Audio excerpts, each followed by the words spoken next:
Ecclesiasticus. The Prologue. The knowledge of many and great things hath been shown us by the law and the prophets, and others that have followed them, for which things Israel is to be commended for doctrine and wisdom, because not only they that speak must needs be skillful, but strangers also, both speaking and writing, may by their means become most learned. My grandfather Jesus, after he had much given himself to a diligent reading of the law and the prophets, and other books that were delivered to us from our fathers, had a mind also to write something himself, pertaining to doctrine and wisdom, that such as are desirous to learn, and are made knowing in these things, may be more and more attentive in mind, and be strengthened to live according to the law. I entreat you, therefore, to come with benevolence, and to read with attention, and to pardon us for those things wherein we may seem, while we follow the image of wisdom, to come short in the composition of words. For the Hebrew words have not the same force in them when translated into another tongue. And not only these, but the law also itself, and the prophets, and the rest of the books, have no small difference when they are spoken in their own language. For in the 38th year, coming into Egypt, when Ptolemy Evergetes was king, and continuing there a long time, I found there books left of no small nor contemptible learning. Therefore I thought it good and necessary for me to bestow some diligence and labor to interpret this book, and with much watching and study in some space of time, I brought the book to an end, and set it forth for the service of them that are willing to apply their mind, and to learn how they ought to conduct themselves, who propose to lead their life according to the law of the Lord. Chapter 1. All wisdom is from God, and is given to them that fear and love God. All wisdom is from the Lord God, and hath been always with him, and is before all time. Who hath numbered the sand of the sea, and the drops of rain, in the days of the world? Who hath measured the height of heaven, and the breadth of the earth, and the depth of the abyss? Who hath searched out the wisdom of God that goeth before all things? Wisdom hath been created before all things, and the understanding of prudence from everlasting. Word of God on high is the fountain of wisdom, and her ways are everlasting commandments. To whom hath the root of wisdom been revealed? And who hath known her wise counsels? To whom hath the discipline of wisdom been revealed and made manifest? And who hath understood the multiplicity of her steps? There is one most high, Creator almighty, and a powerful King, and greatly to be feared, who sitteth upon his throne, and is the God of dominion. He created her in the Holy Ghost, and saw her, and numbered her, and measured her. And he poured her out upon all his works, and upon all flesh according to his gift, and hath given her to them that love him. The fear of the Lord is honor, and glory, and gladness, and a crown of joy. The fear of the Lord shall delight the heart, and shall give joy, and gladness, and length of days. With him that feareth the Lord it shall go well in the latter end, and in the day of his death he shall be blessed. The love of God is honorable wisdom, and they to whom she shall show herself love her by the sight and by the knowledge of her great works. The fear of the Lord is the beginning of wisdom, and was created with the faithful in the womb. It walketh with chosen women, and is known with the just and faithful. The fear of the Lord is the religiousness of knowledge. Religiousness shall keep and justify the heart. It shall give joy and gladness. It shall go well with him that feareth the Lord, and in the days of his end he shall be blessed. To fear God is the fullness of wisdom, and fullness is from the fruits thereof. She shall fill all her house with her increase, and the storehouses with her treasures.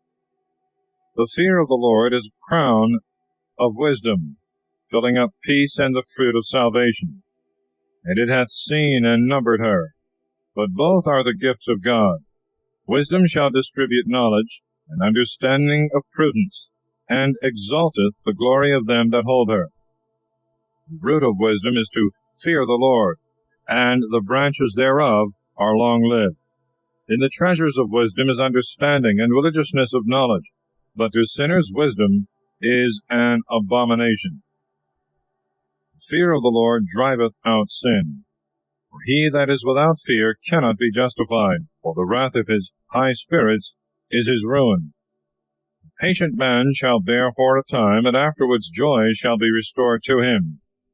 A good understanding will hide his words for a time, and the lips of many shall declare his wisdom. In the treasures of wisdom is the signification of discipline, but the worship of God is an abomination to a sinner. Son, if thou desire wisdom, keep justice, and God will give her to thee. For the fear of the Lord is wisdom and discipline, and that which is agreeable to him is faith and meekness, and he will fill up his treasures. Be not incredulous to the fear of the Lord, and come not to him with a double heart. Be not a hypocrite in the sight of men, and let not thy lips be a stumbling block to thee. Watch over them, lest thou fall, and bring dishonor upon thy soul, and God discover thy secrets, and cast thee down in the midst of the congregation. Because thou camest to the Lord wickedly, and thy heart is full of guile and deceit. Chapter 2. God's servants must look for temptations, and must arm themselves with patience and confidence in God. Son, when thou comest to the service of God, stand in justice and in fear, and prepare thy soul for temptation. Humble thy heart and endure. Incline thy ear and receive the words of understanding, and make not haste in the time of clouds. Wait on God with patience. Join thyself to God and endure, that thy life may be increased in the latter end. Take all that shall be brought upon thee, and in thy sorrow endure, and in thy humiliation keep patience. For gold and silver are tried in the fire, but acceptable men in the furnace of humiliation. Believe God, and he will recover thee. And direct thy way, and trust in him. Keep his fear, and grow old therein. Ye that fear the Lord, wait for his mercy, and go not aside from him, lest ye fall. Ye that fear the Lord, believe him, and your reward shall not be made void. Ye that fear the Lord, hope in him, and mercy shall come to you for your delight. Ye that fear the Lord, love him, and your hearts shall be enlightened. My children, behold the generations of men, and know ye that no one hath hoped in the Lord, that hath been confounded. For who hath continued in his commandment, and hath been forsaken? Or who hath called upon him, and he despised him? For God is compassionate and merciful, and will forgive sins in the day of tribulation, and he is a protector to all that seek him in truth. Woe to them that are of a double heart, and to wicked lips, and to the hands that do evil, and to the sinner that goeth on the earth 2 ways. Woe to them that are faint-hearted, who believe not God, therefore they shall not be protected by him. Woe to them that have lost patience, and that have forsaken the right ways, and have gone aside into crooked ways. And what will they do when the Lord shall begin to examine? They that fear the Lord will not be incredulous to his word. They that love him will keep his way. They that fear the Lord will seek after the things that are well-pleasing to him. They that love him shall be filled with his law. They that fear the Lord will prepare their hearts. In his sight will sanctify their souls. They that fear the Lord keep his commandments, and will have patience even until his visitation, saying, If we do not penance, we shall fall into the hands of the Lord, and not into the hands of men. For according to his greatness, so also is his mercy with him. Chapter 3. Lessons concerning the honor of parents, and humility, and avoiding curiosity. The sons of wisdom are the church of the just, and their generation obedience and love. Children, hear the judgment of your Father, and so do, that you may be saved. For God hath made the Father honorable to the children, and seeking the judgment of the mothers hath confirmed it upon the children. He that loveth God shall obtain pardon for his sins by prayer, and shall refrain himself from them, and shall be heard in the prayer of days. And he that honoureth his mother is as one that layeth up a treasure.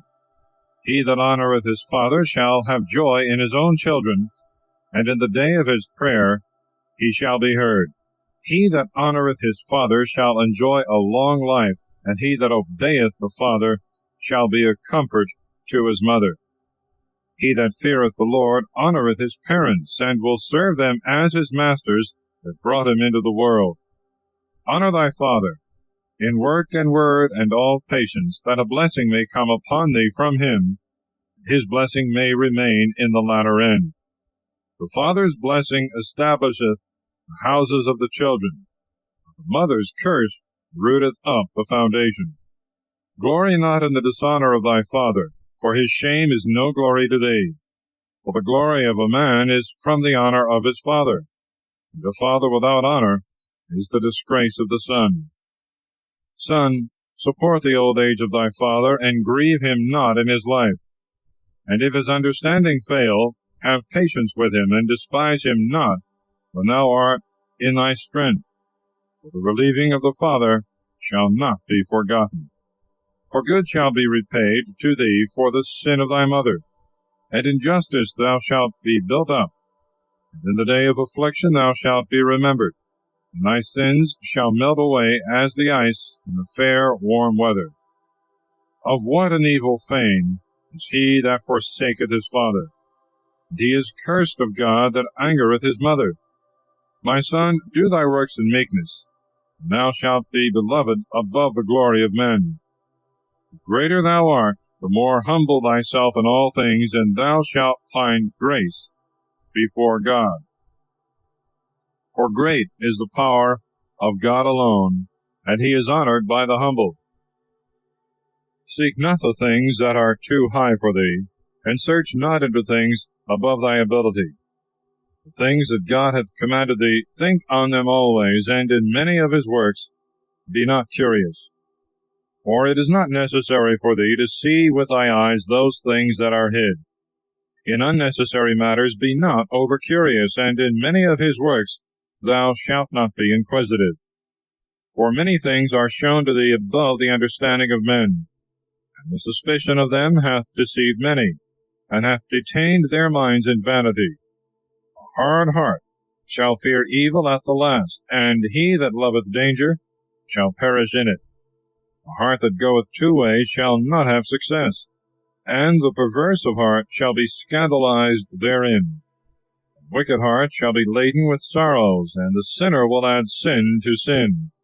The congregation of the proud shall not be healed, for the plant of wickedness shall take root in them, and it shall not be perceived. The heart of the wise is understood in wisdom, and a good ear will hear wisdom with all desire.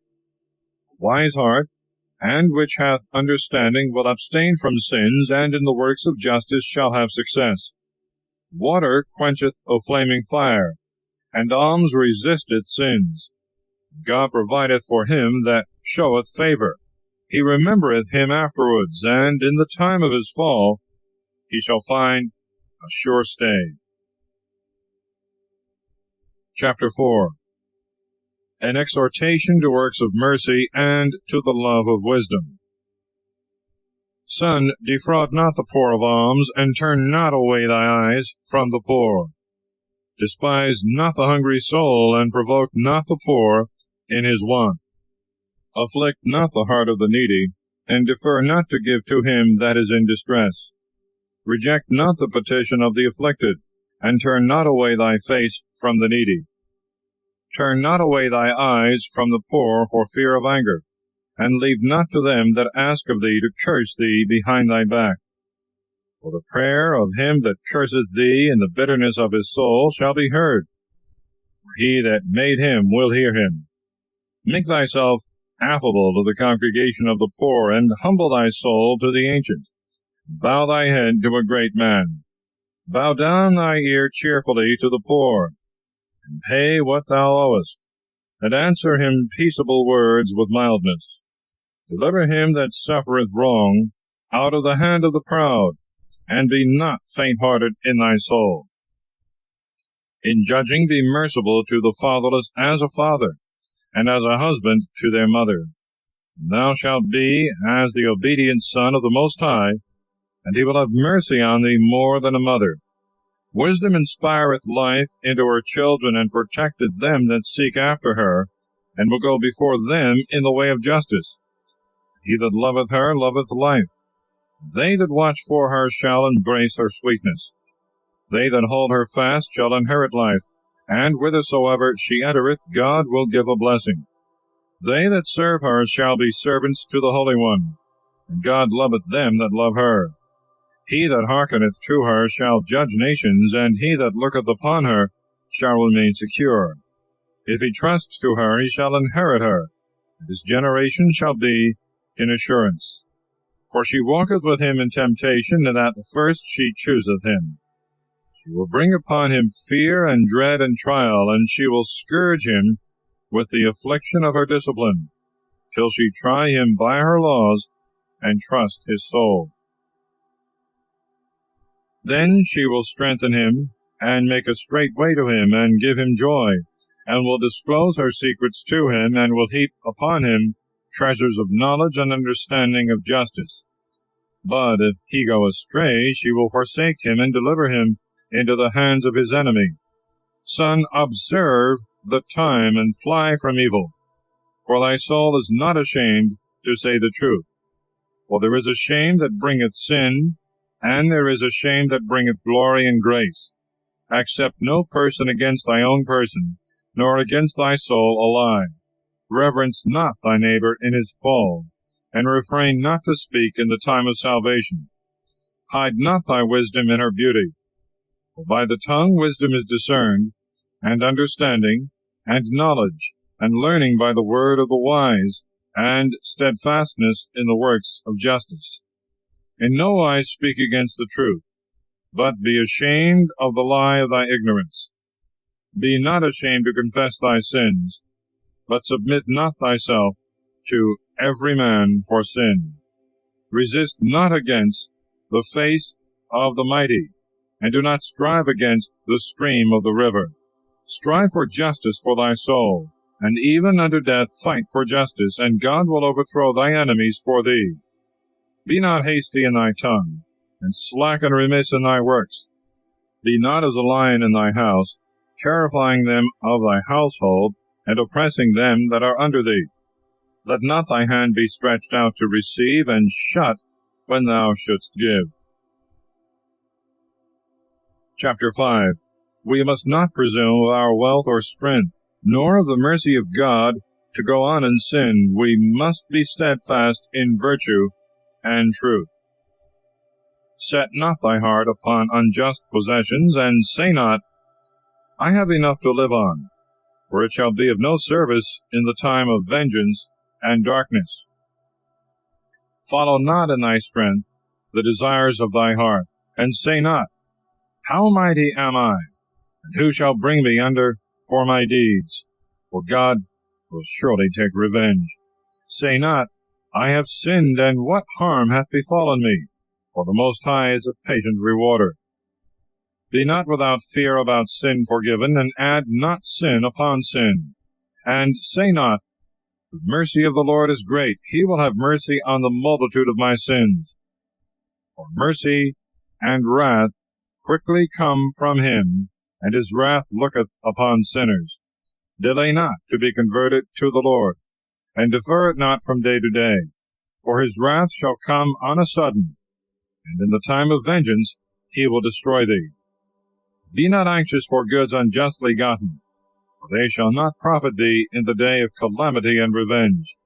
Winnow not with every wind, and go not into every way, for so is every sinner proved by a double tongue. Be steadfast in the way of the Lord, and in the truth of thy judgment, and in knowledge, and let the word of peace and justice keep with thee. Be meek to hear the word, that thou mayest understand, and return a true answer with wisdom. Thou have understanding, answer thy neighbor. But if not, let thy hand be upon thy mouth, lest thou be surprised in an unskilful word, and be confounded. Honor and glory is in the word of the wise, but the tongue of the fool is his ruin. Be not called a whisperer, and be not taken in thy tongue and confounded. For confusion and repentance is upon a thief, and an evil mark of disgrace upon the double-tongued, but to the whisperer hatred and enmity and reproach. Justify alike the small and the great. Chapter 6. Of true and false friends, and of the fruits of wisdom. Instead of a friend, become not an enemy to thy neighbor, for an evil man shall inherit reproach and shame. So shall every sinner that is envious and double-tongued. Extol not thyself in the thoughts of thy soul like a bull, lest thy strength be quashed by folly, and it eat up thy leaves, and destroy thy fruit, and thou be left as a dry tree in the wilderness. For a wicked soul shall destroy him that hath it, and maketh him to be a joy to his enemies, and shall lead him into the lot of the wicked. A sweet word multiplieth friends, and appeaseth enemies, and a gracious tongue in a good man aboundeth. Be in peace with many, but let one of 1,000 be thy counselor. If thou wouldst get a friend, try him before thou takest him, and do not credit him easily. For there is a friend for his own occasion, and he will not abide in the day of thy trouble. And there is a friend that turneth to enmity, and there is a friend that will disclose hatred and strife and reproaches. And there is a friend, a companion at the table, and he will not abide in the day of distress. A friend, if he continue steadfast, shall be to thee as thyself, and shall act with confidence among them of thy household. If he humble himself before thee, and hide himself from thy face, thou shalt have unanimous friendship for good. Separate thyself from thy enemies, and take heed of thy friends. A faithful friend is a strong defense, and he that hath found him hath found a treasure. Nothing can be compared to a faithful friend, and no weight of gold and silver is able to countervail the goodness of his fidelity. A faithful friend is the medicine of life and immortality. They that fear the Lord shall find him. He that feareth God shall likewise have good friendship, because according to him shall his friend be. My son, from thy youth up receive instruction, and even to thy gray hairs thou shalt find wisdom. Come to her as one that ploweth, and soweth, and wait for her good fruits. For in working about her thou shalt labor a little, and shalt quickly eat of her fruits. How very unpleasant is wisdom to the unlearned, and the unwise will not continue with her. She shall be to them as a mighty stone of trial, and they will cast her from them before it be long. For the wisdom of doctrine is according to her name, and she is not manifest unto many. But with them to whom she is known, she continueth even to the sight of God. Give ear, my son, and take wise counsel, and cast not away my advice. Put thy feet into her fetters, and thy neck into her chains. Bow down thy shoulder, and bear her, and be not grieved with her bands. Come to her with all thy mind, and keep her ways with all thy power. Search for her, and she shall be made known to thee. When thou hast gotten her, let her not go. For in the latter end thou shalt find rest in her, and she shall be turned to thy joy. Then shall her fetters be a strong defense for thee, and a firm foundation, and her chain a robe of glory. For in her is the beauty of life, and her bands are a healthful binding. Thou shalt put her on as a robe of glory. Thou shalt set her upon thee as a crown of joy. My son, if thou wilt attend to me, thou shalt learn, and if thou wilt apply thy mind, thou shalt be wise. If thou wilt incline thy ear, thou shalt receive instruction, and if thou love to hear, thou shalt be wise. Stand in the multitude of ancients that are wise, and join thyself from thy heart to their wisdom. Thou mayest hear every discourse of God, and the sayings of praise may not escape thee. And if thou see a man of understanding, go to him early in the morning, and let thy foot wear the steps of his doors. Let thy thoughts be upon the precepts of God, and meditate continually on his commandments. He will give thee a heart, and the desire of wisdom shall be given to thee. Chapter 7. Religious and Moral Duties. Do no evils, and no evil shall lay hold of thee. Depart from the unjust, and evils shall depart from thee. My son, sow not evils in the furrows of injustice, and thou shalt not reap them sevenfold. Seek not of the Lord a preeminence, nor of the king the seat of honor. Justify not thyself before God, for he knoweth the heart, and desire not to appear wise before the king. Seek not to be made a judge, unless thou have strength enough to extirpate iniquities, lest thou fear the person of the powerful, and lay a stumbling block for thy integrity. Offend not against the multitude of a city, neither cast thyself in upon the people, nor bind sin to sin, for even in one thou shalt not be unpunished. Be not faint-hearted in thy mind. Neglect not to pray and to give alms. Say not, God will have respect to the multitude of my gifts. When I offer to the Most High God, he will accept my offerings. Laugh no man to scorn in the bitterness of his soul, for there is one that humbleth and exalteth, God who seeth all. Devise not a lie against thy brother, neither do the like against thy friend. Be not willing to make any manner of lie, for the custom thereof is not good. Be not full of words in a multitude of ancients, and repeat not the word in thy prayer. Hate not laborious works, nor husbandry ordained by the Most High. Number not thyself among the multitude of the disorderly. Remember wrath, for it will not tarry long. Humble thy spirit very much, for the vengeance on the flesh of the ungodly is fire and worms. Do not transgress against thy friend, deferring money, nor despise thy dear brother for the sake of gold. Depart not from a wise and good wife. Thou hast gotten in the fear of the Lord, for the grace of her modesty is above gold. Hurt not the servant that worketh faithfully, nor the hired man that giveth thee his life. Let a wise servant be dear to thee as thy own soul. Defraud him not of liberty, nor leave him needy. Hast thou cattle? Have an eye to them, and if they be for thy profit, keep them with thee. Hast thou children? Instruct them, and bow down their neck from their childhood. Hast thou daughters? Have a care of their body, and show not thy countenance gay towards them. Marry thy daughter well, and thou shalt do a great work, and give her to a wise man. If thou hast a wife according to thy soul, cast her not off, and to her that is hateful trust not thyself. With thy whole heart honor thy father, and forget not the groanings of thy mother.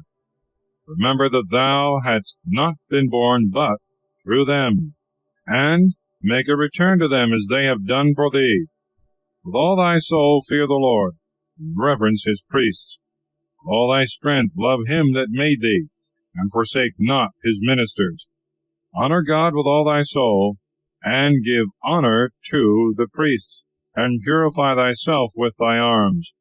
Give them their portion, as it is commanded thee, of the first fruits and of purifications. And for thy negligences, purify thyself with a few.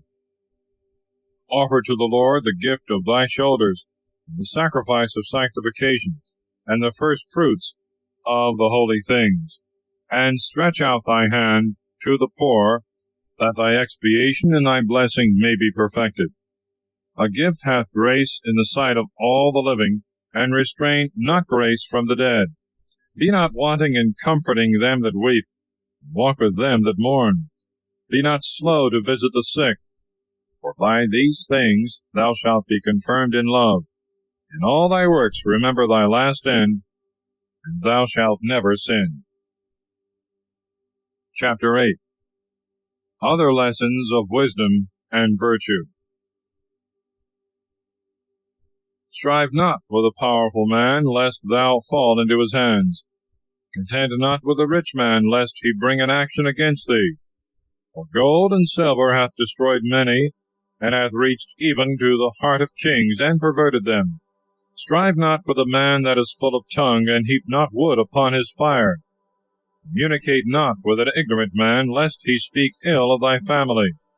Despise not a man that turneth away from sin, nor reproach him therewith. Remember that we are all worthy of reproof. Despise not a man in his old age, for we also shall become old.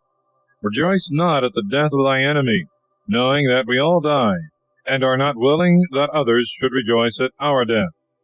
Despise not the discourse of them that are ancient and wise, but acquaint thyself with their proverbs. For of them thou shalt learn wisdom, and instruction of understanding, and to serve great men without blame.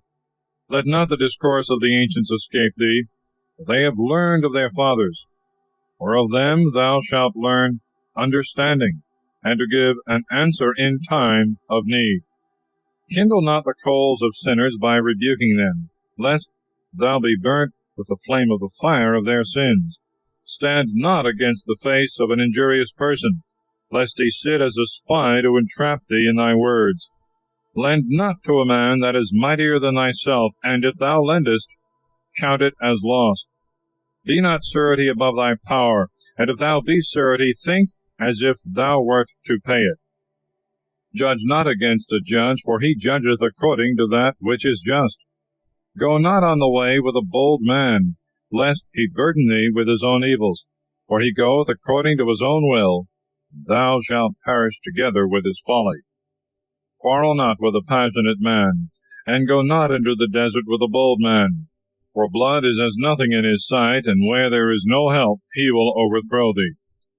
Advise not with fools, for they cannot love but such things as please them. For a stranger do no matter of counsel, for thou knowest not what he will bring forth. Open not thy heart to every man, lest he repay thee with an evil turn, and speak reproachfully to thee. Chapter 9. Cautions with regard to women, and dangerous conversations. Be not jealous over the wife of thy bosom, lest she show in thy regard the malice of a wicked lesson. Give not the power of thy soul to a woman, lest she enter upon thy strength, and thou be confounded. Look not upon a woman that hath a mind for many, lest thou fall into her snares. Use not much the company of her that is a dancer, and hearken not to her, lest thou perish by the force of her charms. Gaze not upon a maiden, lest her beauty be a stumbling block to thee. Give not thy soul to harlots in any point, lest thou destroy thyself and thy inheritance. Look not round about thee in the ways of the city, nor wander up and down in the streets thereof. Turn away thy face from a woman dressed up, and gaze not about upon another's beauty. Many have perished by the beauty of a woman, and hereby lust is enkindled as a fire. Every woman that is a harlot shall be trodden upon as dung in the way. Many, by admiring the beauty of another man's wife, have become reprobate, for her conversation burneth as fire. Sit not at all with another man's wife, nor repose upon the bed with her, and strive not with her over wine, lest thy heart decline towards her, and by thy blood thou fall into destruction. Forsake not an old friend, for the new will not be like to him. A new friend is as new wine. It shall grow old, and thou shalt drink it with pleasure. Envy not the glory and riches of a sinner, for thou knowest not what his ruin shall be. Be not pleased with the wrong done by the unjust, knowing that even to hell the wicked shall not please. Keep thee far from the man that hath power to kill, so that thou shalt not suspect the fear of death. And if thou come to him, commit no fault, lest he take away thy life. Know it to be a communication with death, for thou art going in the midst of snares, and walking upon the arms of them that are grieved.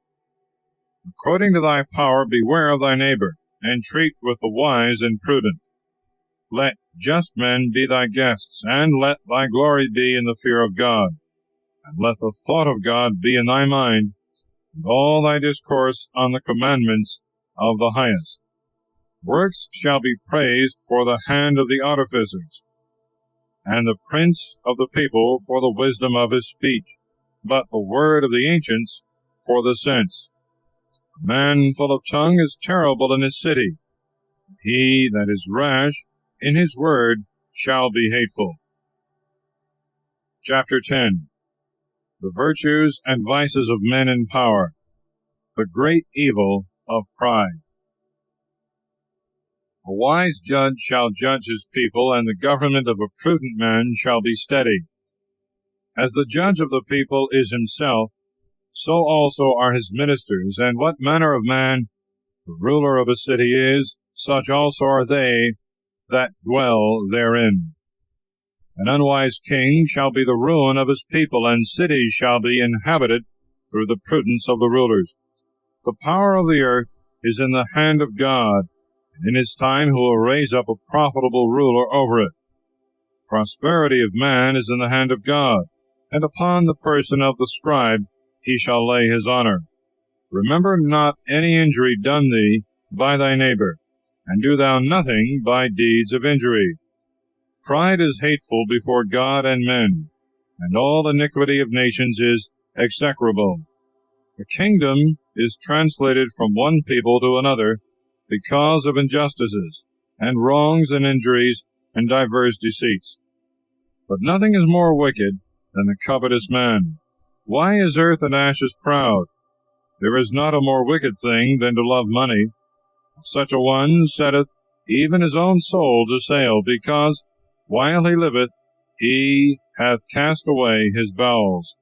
All power is of short life. A long sickness is troublesome to the physician. The physician cutteth off a short sickness. So also the king is today, and tomorrow he shall die. Or when a man shall die, he shall inherit serpents and beasts and worms. The beginning of the pride of man is to fall off from God, because his heart is departed from him that made him. For pride is the beginning of all sin. He that holdeth it shall be filled with maledictions, and it shall ruin him in the end. Therefore hath the Lord disgraced the assemblies of the wicked, and hath utterly destroyed them. God hath overturned the thrones of proud princes, and hath set up the meek in their stead. God hath made the roots of proud nations to wither, and hath planted the humble of these nations. The Lord hath overthrown the lands of the Gentiles, and hath destroyed them even to the foundation. He hath made some of them to wither away, and hath destroyed them, and hath made the memory of them to cease from the earth. God hath abolished the memory of the proud, and hath preserved the memory of them that are humble in mind. Pride was not made for men, nor wrath for the race of women. That seed of men shall be honored, which feareth God, but that seed shall be dishonored, which transgresseth the commandments of the Lord. In the midst of brethren their chief is honorable. So shall they that fear the Lord be in his eyes. Fear of God is the glory of the rich, and of the honorable, and of the poor. Despise not a just man that is poor, and do not magnify a sinful man that is rich.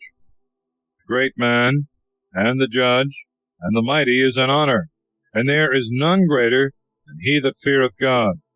They that are free shall serve a servant that is wise, and a man that is prudent and well instructed will not murmur when he is reproved. He that is ignorant shall not be dishonored.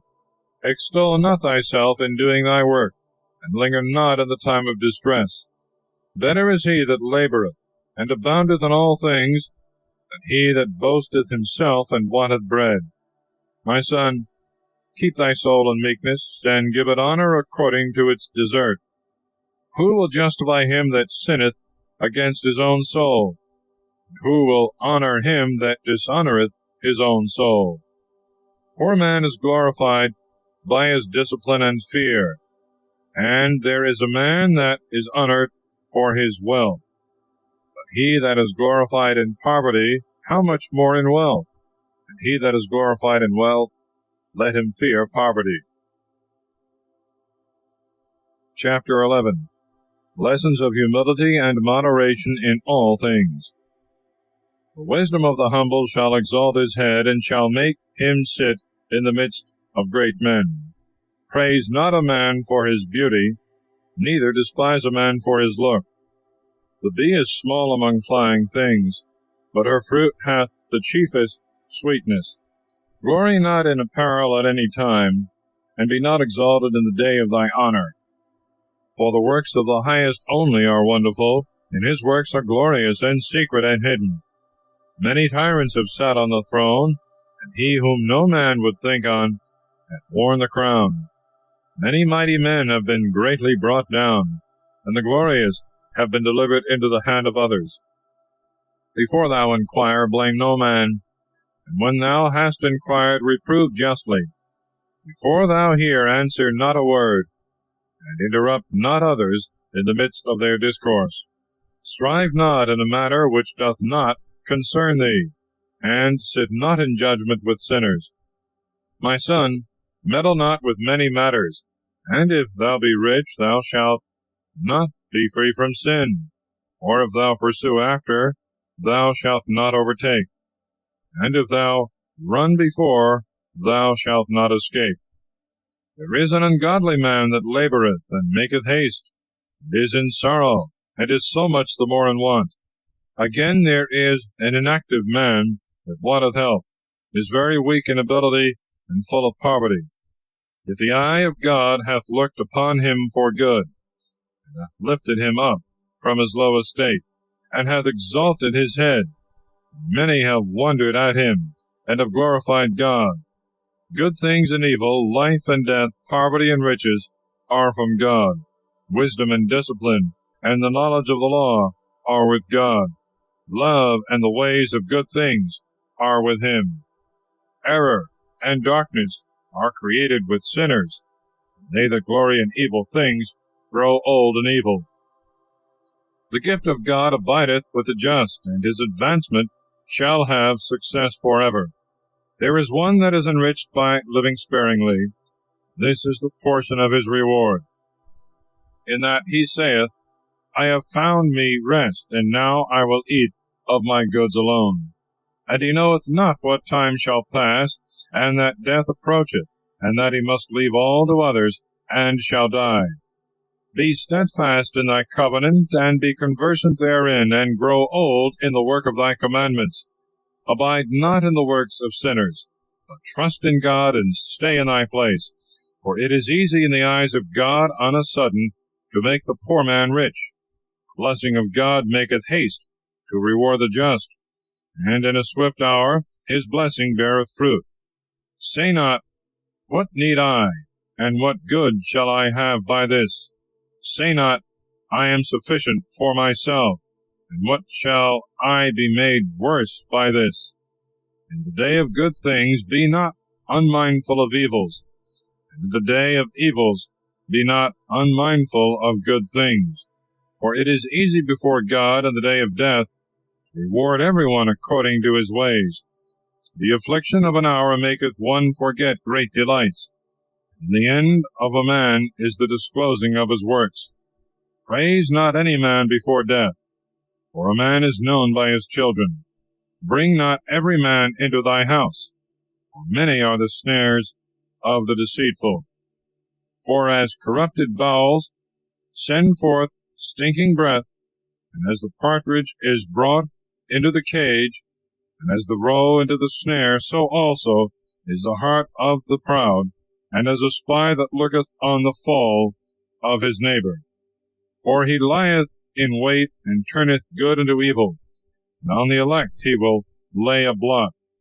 Of one spark cometh a great fire, and of one deceitful man much blood, and the sinful man lieth in wait for blood. Take heed to thyself of a mischievous man, for he worketh evils, lest he bring upon thee reproach forever. Receive a stranger in, and he shall overthrow thee with a whirlwind, and shall turn thee out of thy own. Chapter 12. We are to be liberal to the just, and not to trust the wicked. If thou do good, know to whom thou dost it, and there shall be much thanks for thy good deeds. Do good to the just, and thou shalt find great recompense, and if not of him, assuredly of the Lord. For there is no good for him that is always occupied in evil, and that giveth no alms. For the highest hateth sinners, and hath mercy on the penitent. Give to the merciful, and uphold not the sinner. God will repay vengeance to the ungodly and to sinners, and keep them against the day of vengeance. Give to the good, and receive not a sinner. Do good to the humble, and give not to the ungodly. Hold back thy bread, and give it not to him, lest thereby he overmaster thee. Thou shalt receive twice as much evil for all the good thou shalt have done to him. For the highest also hateth sinners, and will repay vengeance to the ungodly. A friend shall not be known in prosperity, and an enemy shall not be hidden in adversity. In the prosperity of a man his enemies are grieved, and a friend is known in his adversity. Never trust thy enemy, for as a brass pot his wickedness rusteth. Though he humble himself and go crouching, yet take good heed and beware of him. Set him not by thee, neither let him sit on thy right hand, lest he turn into thy place, and seek to take thy seat. And at the last thou acknowledge my words, and be pricked with my sayings. Who will pity an enchanter struck by a serpent, or any that come near wild beasts? So is it him that keepeth company with a wicked man, and is involved in his sins. For an hour he will abide with thee, but if thou begin to decline, he will not endure it. An enemy speaketh sweetly with his lips, but in his heart he lieth in wait, to throw thee into a pit. An enemy weepeth with his eyes, but if he find an opportunity, he will not be satisfied with blood. And if evils come upon thee, thou shalt find him there first. An enemy hath tears in his eyes, while he pretendeth to help thee, will undermine thy feet. He will shake his head, and clap his hands, and whisper much, and change his countenance. Chapter 13. Cautions in the choice of company. He that toucheth pitch shall be defiled with it. He that hath fellowship with the proud put on pride.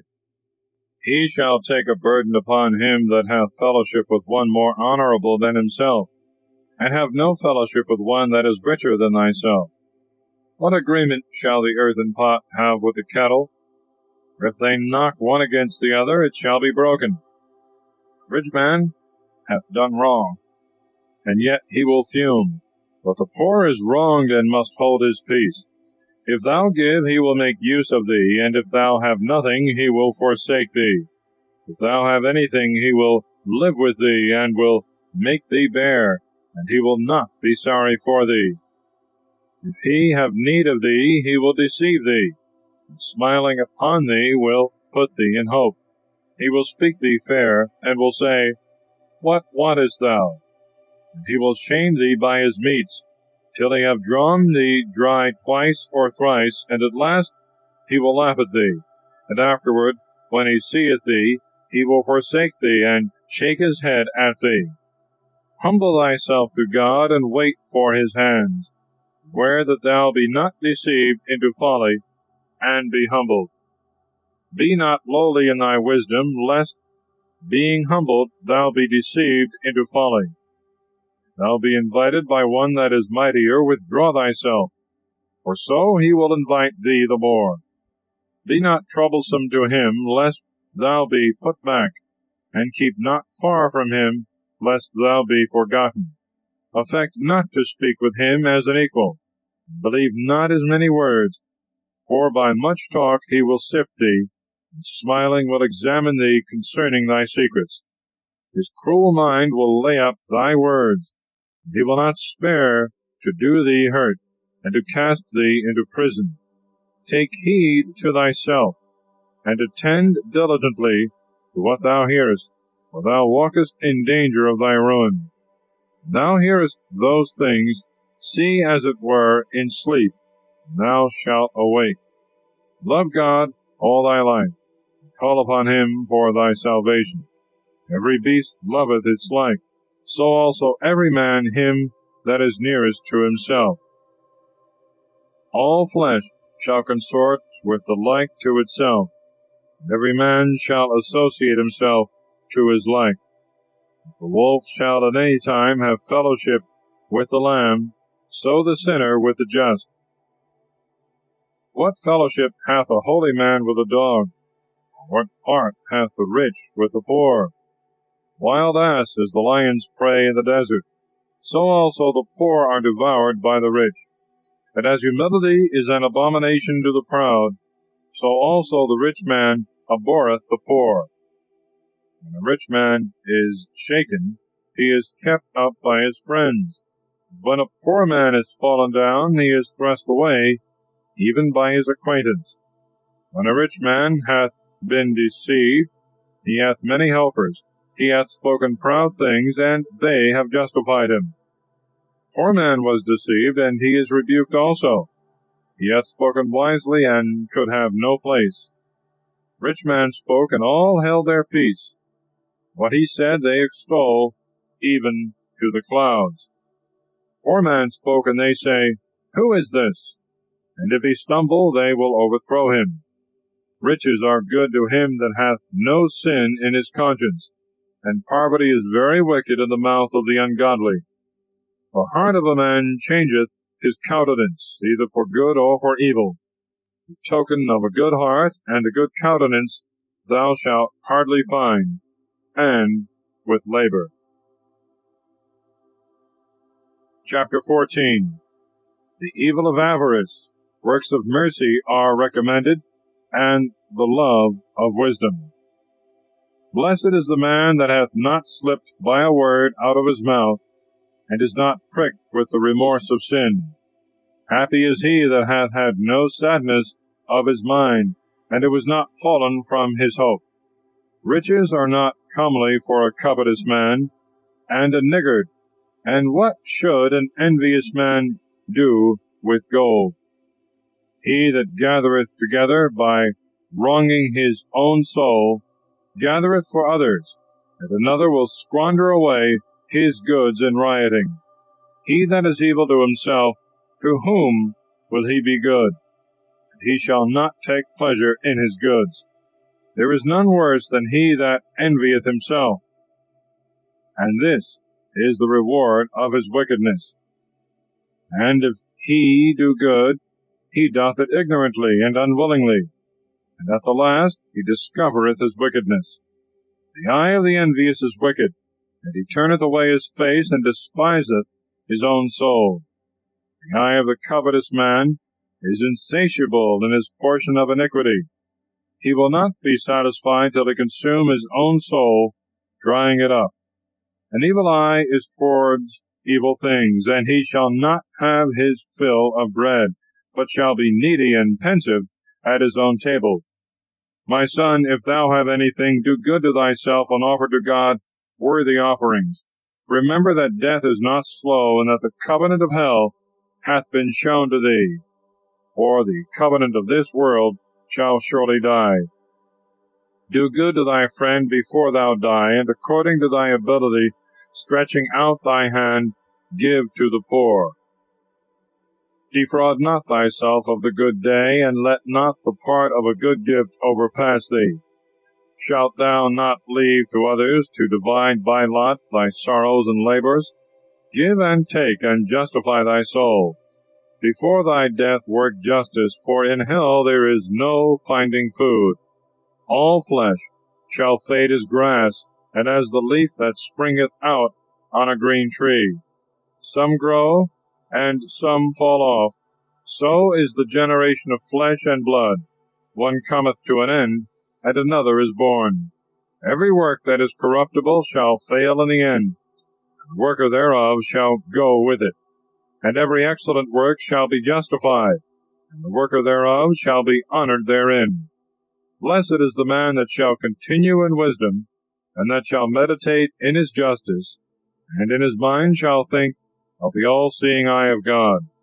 He that considereth her ways in his heart, and hath understanding in her secrets, who goeth after her as one that traceth, and stayeth in her ways, he who looketh in at her windows, and hearkeneth at her door, he that lodgeth near her house, fastening a pin in her walls, shall set up his tent nigh unto her, where good things shall rest in his lodging forever.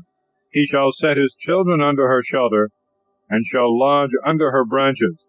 He shall be protected under her covering from the heat, and shall rest in her glory. Chapter 15. Wisdom embraceth them that fear God. God is not the author of sin. He that feareth God will do good, and he that possesseth justice shall lay hold on her. And she will meet him as an honorable mother, and will receive him as a wife married of a virgin. With the bread of life and understanding she shall feed him, and give him the water of wholesome wisdom to drink. And she shall be made strong in him, and he shall not be moved. She shall hold him fast, and he shall not be confounded. And she shall exalt him among his neighbors. And in the midst of the church she shall open his mouth, and shall fill him with the spirit of wisdom and understanding, and shall clothe him with a robe of glory. She shall heap upon him a treasure of joy and gladness, and shall cause him to inherit an everlasting name. But foolish men shall not obtain her, and wise men shall meet her. Foolish men shall not see her, for she is far from pride and deceit. Lying men shall not be mindful of her. Men that speak truth shall be found with her, and shall advance even till they come to the sight of God. Praise is not seemly in the mouth of a sinner, for wisdom came forth from God. Praise shall be with the wisdom of God, and shall abound in a faithful mouth. The sovereign Lord will give praise unto it. Say not, it is through God that she is not with me. For do not thou the things that he hateth. Say not, he hath caused me to err, for he hath no need of wicked men. The Lord hateth all abomination of error. They that fear him shall not love it. God made man from the beginning, and left him in the hand of his own counsel. He added his commandments and precepts. If thou wilt keep the commandments and perform acceptable fidelity forever, they shall preserve thee. He hath set water and fire before thee. Stretch forth thy hand to which thou wilt. Before man is life and death, good and evil. That which he shall choose shall be given him. For the wisdom of God is great, and he is strong in power, seeing all men without ceasing. The eyes of the Lord are towards them that fear him, and he knoweth all the work of man. He hath commanded no man to do wickedly, and he hath given no man license to sin. For he desireth not a multitude of faithless and unprofitable children. Chapter 16. It is better to have none than many wicked children. Of the justice and mercy of God, his ways are unsearchable. Rejoice not in ungodly children. If they be multiplied, neither be delighted in them. If the fear of God be not with them. Trust not to their life, and respect not their labors. For better is one that feareth God than 1,000 ungodly children. It is better to die without children than to leave ungodly children. By one that is wise a country shall be inhabited. The tribe of the ungodly shall become desolate. Many such things hath my eye seen, and greater things than those my ear hath heard. In the congregation of sinners a fire shall be kindled, and in an unbelieving nation wrath shall flame out. The ancient giants did not obtain pardon for their sins, who were destroyed trusting to their own strength. And he spared not the place where Lot sojourned, but abhorred them for the pride of their word. He had not pity on them, destroying the whole nation that extolled themselves in their sins. So did he with the 600,000 footmen, who were gathered together in the hardness of their heart. If one had been stiff-necked, it is a wonder if he had escaped unpunished, for mercy and wrath are with him. He is mighty to forgive, pour out indignation. According as his mercy is, so his correction judgeth a man according to his works. The sinner shall not escape in his repines. The patience of him that showeth mercy shall not be put off. All mercy shall make a place for every man according to the merit of his works, and according to the wisdom of his sojournment. Say not, I shall be hidden from God, and who shall remember me from on high? In such a multitude I shall not be known. For what is my soul in such an immense creation? Behold the heaven and the heavens of heavens, deep and all the earth, and the things that are in them, shall be moved in thy sight. Mountains also, and the hills, and the foundations of the earth, God shall look upon them, they shall be shaken with trembling. And in all these things the heart is senseless, and every heart is understood by him. And his ways who shall understand? And the storm which no eye of man shall see. For many of his works are hidden. The works of his justice who shall declare? Or who shall endure? For the testament is far from some, and the examination of all is in the end. He that wanteth understanding thinketh vain things, and the foolish and erring man thinketh foolish things. Hearken to me, my son, and learn the discipline of understanding, and attend my words in thy heart. And I will show forth good doctrine in equity, and will seek to declare wisdom, and attend to my words in thy heart, whilst with equity of spirit I tell thee the virtues that God hath put upon his works from the beginning, and I show forth in truth his knowledge. Works of God are done in judgment from the beginning, and from the making of them he distinguished their parts and their beginnings in their generations. He beautified their works forever. They have neither hungered nor labored, and they have not ceased from their works. Nor shall any of them straiten his neighbor at any time. Be not thou incredulous to his word. After this God looked upon the earth, and filled it with his goods. The soul of every living thing hath shone forth before the face thereof, and into it they return again. Chapter 17. Creation in favor of God to man, an exhortation to turn to God. God created man of the earth, and made him after his own image. He turned him into it again, clothed him with strength according to himself. He gave him the number of his days and time, and gave him power over all things that are upon the earth. He put the fear of him upon all flesh, and he had dominion over beasts and fowls. He created of him a helpmate like to himself. He gave them counsel, and a tongue, and eyes, and ears, and a heart to devise. And he filled them with the knowledge of understanding. He created in them the science of the Spirit. He filled their heart with wisdom, and showed them both good and evil. He set his eye upon their hearts, to show them the greatness of his works. They might praise the name which he hath sanctified, and glory in his wondrous acts. They might declare the glorious things of his works. Moreover, he gave them instructions, and the law of life for an inheritance. He made an everlasting covenant with them, and he showed them his justice and judgments. And their eyes saw the majesty of his glory, and their ears heard his glorious voice. And he said to them, Beware of all iniquity. And he gave to every one of them commandment concerning his neighbor. Their ways are always before him. They are not hidden from his eyes. Over every nation he set a ruler, and Israel was made the manifest portion of God. And all their works are as the sun in the sight of God. And his eyes are continually upon their ways. Their covenants were not hid by their iniquity, and all their iniquities are in the sight of God. The alms of a man is as a signet with him, and shall preserve the grace of a man as the apple of the eye. And afterward he shall rise up, and shall render them their reward, to every one upon their own head, and shall turn them down into the bowels of the earth. But to the penitent he hath given the way of justice, and he hath strengthened them that were fainting in patience, and hath appointed to them the lot of truth.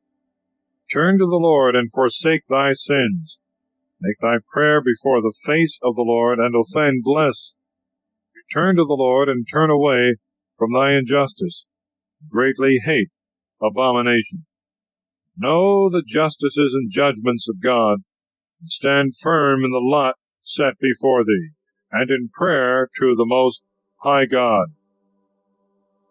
Go to the side of the holy age with them that live, and give praise to God.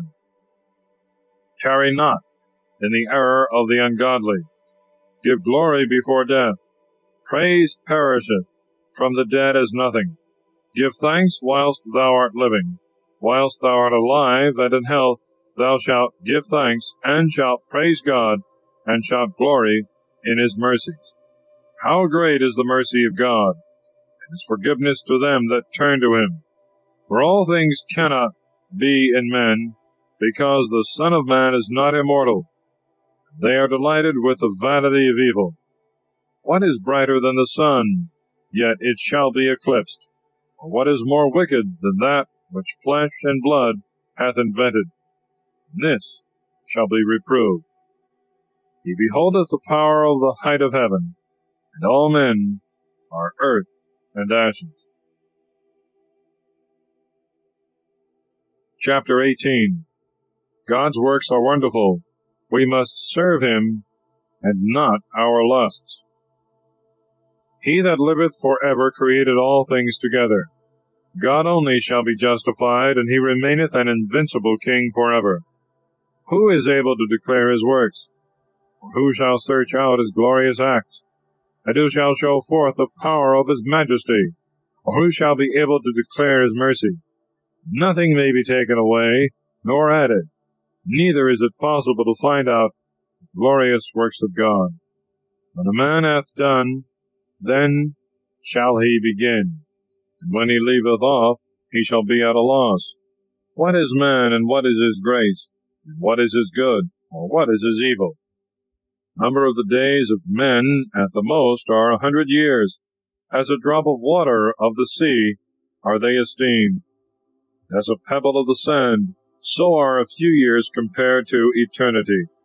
Therefore God is patient in them, and poureth forth his mercy upon them. He hath seen the presumption of their heart, that it is wicked, and hath known their end, that it is evil. Therefore hath he filled up his mercy in their favor, and hath shown them the way of justice. The compassion of God is toward his neighbor, but the mercy of God is upon all flesh. He hath mercy, and teacheth, and correcteth, as a shepherd doth his flock. He hath mercy on him that receiveth the discipline of mercy, and that maketh haste in his judgments. My son, in thy good deeds make no complaint, and when thou givest anything, add not grief by an evil word. Shall not the dew assuage the heat? So also the good word is better than the gift. Lo, is not a word better than a gift? But both are with a justified man. The fool will upbraid bitterly, and a gift of one ill taught consumeth the eyes. Before judgment prepare thee justice, and learn before thou speak. Before sickness take a medicine, and before judgment examine thyself, and thou shalt find mercy in the sight of God. Humble thyself before thou art sick, and in the time of sickness show thy conversation. Let nothing hinder thee from praying always, and be not afraid to be justified even to death. For the reward of God continueth forever. Before prayer prepare thy soul, and be not as a man that tempteth God. Remember the wrath that shall be at the last day, at the time of repaying, when he shall turn away his face. Remember poverty in the time of abundance, and the necessities of poverty in the day of riches.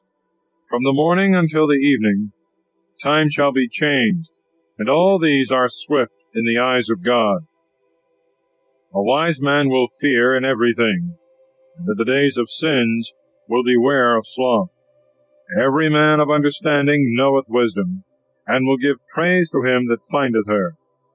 They that were of good understanding in words have also done wisely themselves, and have understood truth and justice, and have poured forth proverbs and judgments. Go not after thy lusts, turn away from thy own will. If thou give to thy soul her desires, she will make thee a joy to thy enemies. Take no pleasure in riotous assemblies, be they ever so small, for their concertation is continual. Make not thyself poor by borrowing to contribute to feasts. Thou hast nothing in thy purse, for thou shalt be an enemy to thy own life. Chapter 19. Admonitions against sundry vices. A workman that is a drunkard shall not be rich, and he that contemneth small things shall fall by little and little. Wine and women make wise men fall off, and shall rebuke the prudent. And he that joineth himself to harlots will be wicked.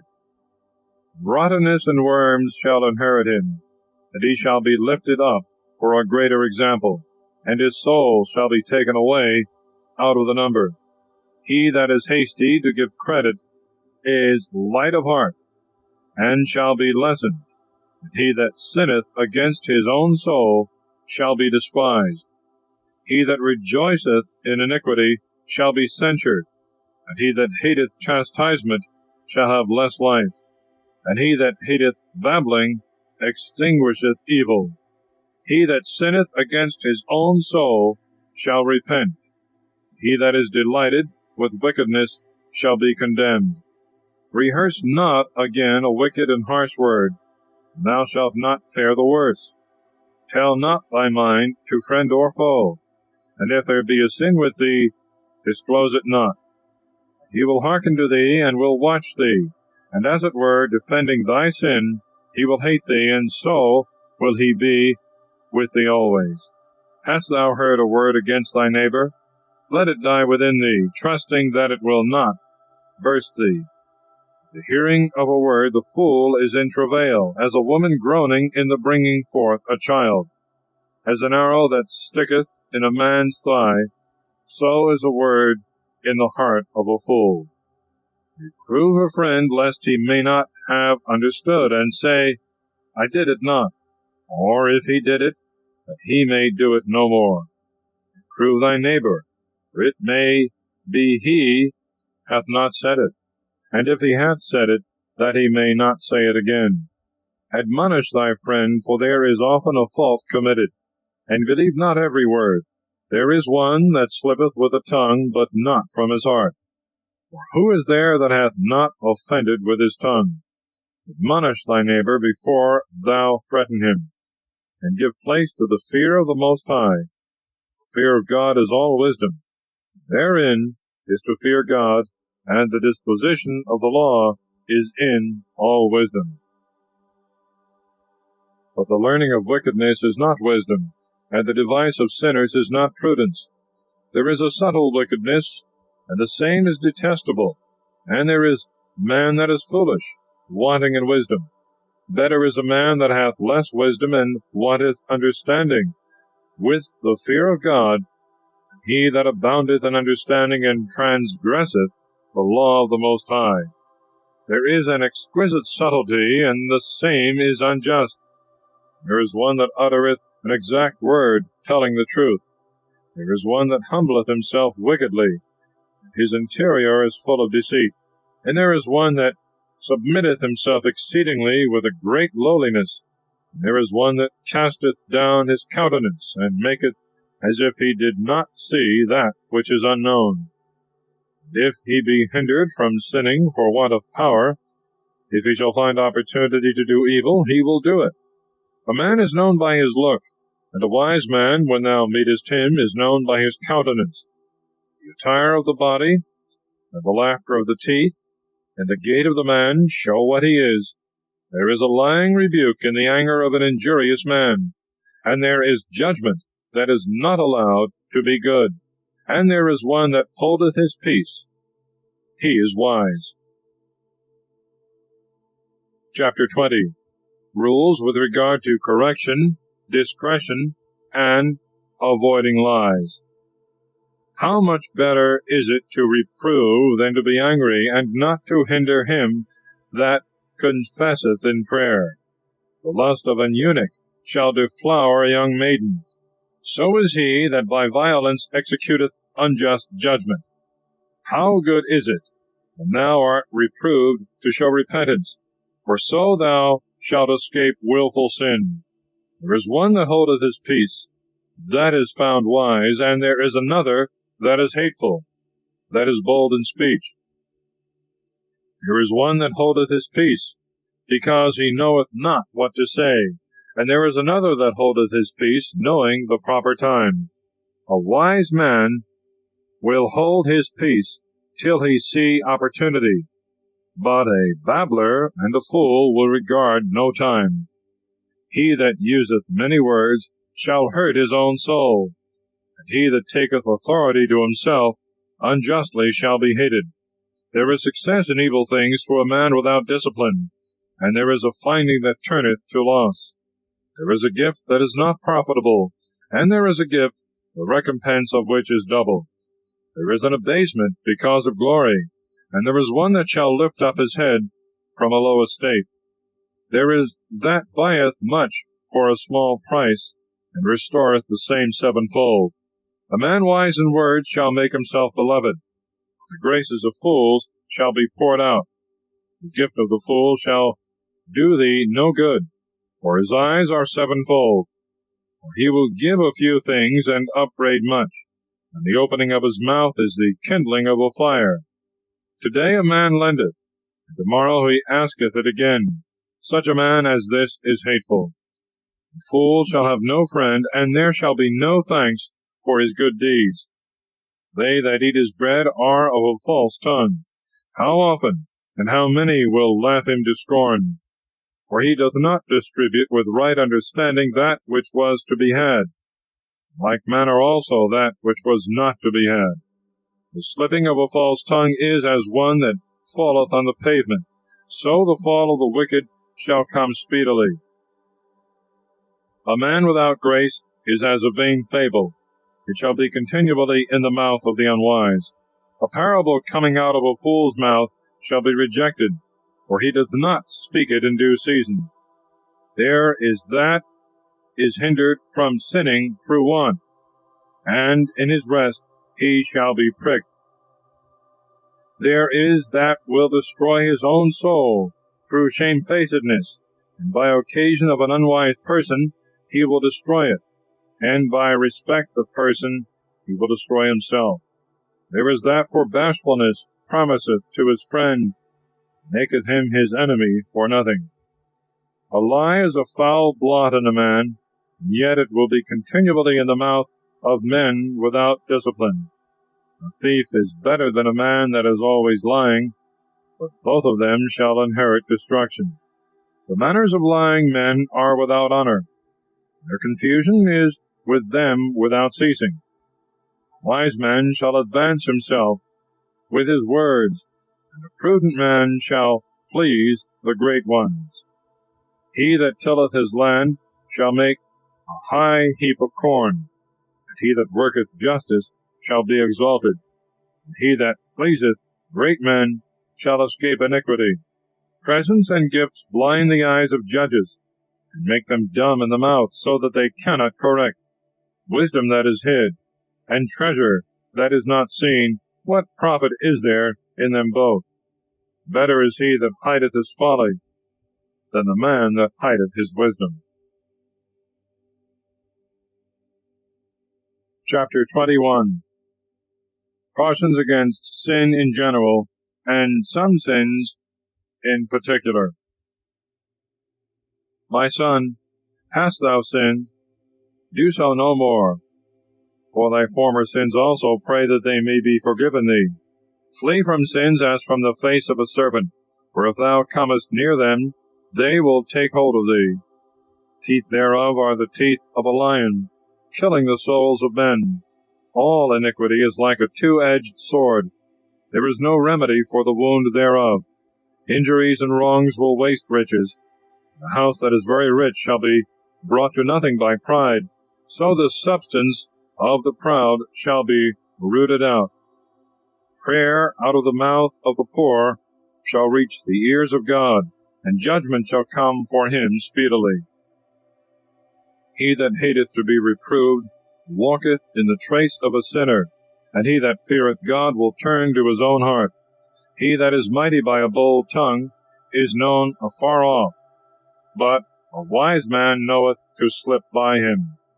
He that buildeth his house at other men's charges is as he that gathereth himself stones to build in the winter. The congregation of sinners is like tow heaped together, and the end of them is a flame of fire. The way of sinners is made plain with stones, and in their end is hell, and darkness, and pains. He that keepeth justice shall get the understanding thereof. Perfection of the fear of God is wisdom and understanding. He that is not wise in good will not be taught. But there is a wisdom that aboundeth in evil, and there is no understanding where there is bitterness. Knowledge of a wise man shall abound like a flood.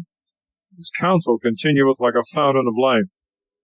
The heart of a fool is like a broken vessel, and no wisdom at all shall it hold.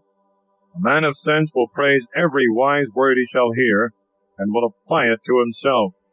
The luxurious man hath heard it, and it shall displease him, and he will cast it behind his back. Talking of a fool is like a burden in the way, but in the lips of the wise grace shall be found. The mouth of the prudent is sought after in the church, and they will think upon his words in their hearts. As a house that is destroyed, so is wisdom to a fool, and the knowledge of the unwise is as words without sense. Doctrine to a fool is as fetters on the feet, and like manacles on the right hand. A fool lifteth up his voice in laughter. A wise man will scarce laugh low to himself. Learning to the prudent is as an ornament of gold, like a bracelet upon his right arm. The foot of a fool is soon in his neighbor's house, but a man of experience will be abashed at the person of the mighty. The fool will peep through the window into the house, but he that is well taught will stand without. It is the folly of a man to hearken at the door. A wise man will be grieved with the disgrace. The lips of the unwise will be telling foolish things, but the words of the wise shall be weighed in a balance. The heart of fools is in their mouth, and the mouth of wise men is in their heart. While the ungodly curseth the devil, he curseth his own soul. The talebearer shall defile his own soul, and shall be hated by all, and he that shall abide with him shall be hateful. The silent and wise man shall be honored. Chapter 22. The sluggard is pelted with a dirty stone, and all men will speak of his disgrace. The sluggard is pelted with the dung of oxen, and every one that toucheth him will shake his hands. A son ill-taught is the confusion of the father, and the foolish daughter shall be to his loss. A wise daughter shall bring an inheritance to her husband, but she that confoundeth becometh a disgrace to her father. She that is bold shameth both her father and husband, and will not be inferior to the ungodly, and shall be disgraced by them both. A tale out of time is like music in mourning, but the stripes and instruction of wisdom are never out of time. He that teacheth a fool is like one that glueth a potsherd together. He that telleth a word to him that heareth not is like one that waketh a man out of a deep sleep. He speaketh with one that is asleep, who uttereth wisdom to a fool. And in the end of the discourse he saith, Who is this? Weep for the dead, for his light hath failed. Weep for the fool, for his understanding faileth. Weep but a little for the dead, for he is at rest. For the wicked life of a wicked fool is worse than death. Mourning for the dead is 7 days, but for a fool and an ungodly man all the days of their life. Talk not much with a fool, and go not with him that hath no sense. Keep thyself from him, that thou mayest not have trouble, and thou shalt not be defiled with his sin. Turn away from him, and thou shalt find rest, and shalt not be wearied out with his folly. What is heavier than lead, and what other name hath he but fool? Sand and salt, and a mass of iron is easier to bear than a man without sense, that is both foolish and wicked. A frame of wood bound together in the foundation of a building shall not be loosed. So neither shall the heart that is established by advised counsel. Thought of him that is wise at all times shall not be depraved by fear. As pails set in high places, and plasterings made without cost, will not stand against the face of the wind, so also a fearful heart in the imagination of a fool shall not resist against the violence of fear. As a fearful heart in the thought of a fool at all times will not fear, so neither shall he that continueth always in the commandments of God. He that pricketh the eye bringeth out tears, and he that pricketh the heart bringeth forth resentment. He that flingeth a stone at birds shall drive them away. So he that upbraideth his friend breaketh friendship. Although thou hast drawn a sword at a friend, despair not, for there may be a returning. To a friend, if thou hast opened a sad mouth, fear not, for there may be a reconciliation, except upbraiding and reproach and pride and disclosing of secrets, or a treacherous wound. For on all these cases a friend will flee away. Keep fidelity with a friend in his poverty, that in his prosperity also thou mayest rejoice. In the time of his trouble continue faithful to him, that thou mayest also be heir with him in his inheritance. As the vapor of a chimney and the smoke of the fire goeth up before the fire, so also injurious words and reproaches and threats before blood. I will not be ashamed to salute a friend, neither will I hide myself from his face. And if any evil happen to me by him, I will bear it. But every one that shall hear it will beware of him. Who will set a guard before my mouth, and a sure seal upon my lips, that I fall not by them, and that my tongue destroy me not? Chapter 23. Prayer for grace to flee sin. Cautions against profane swearing and other vices.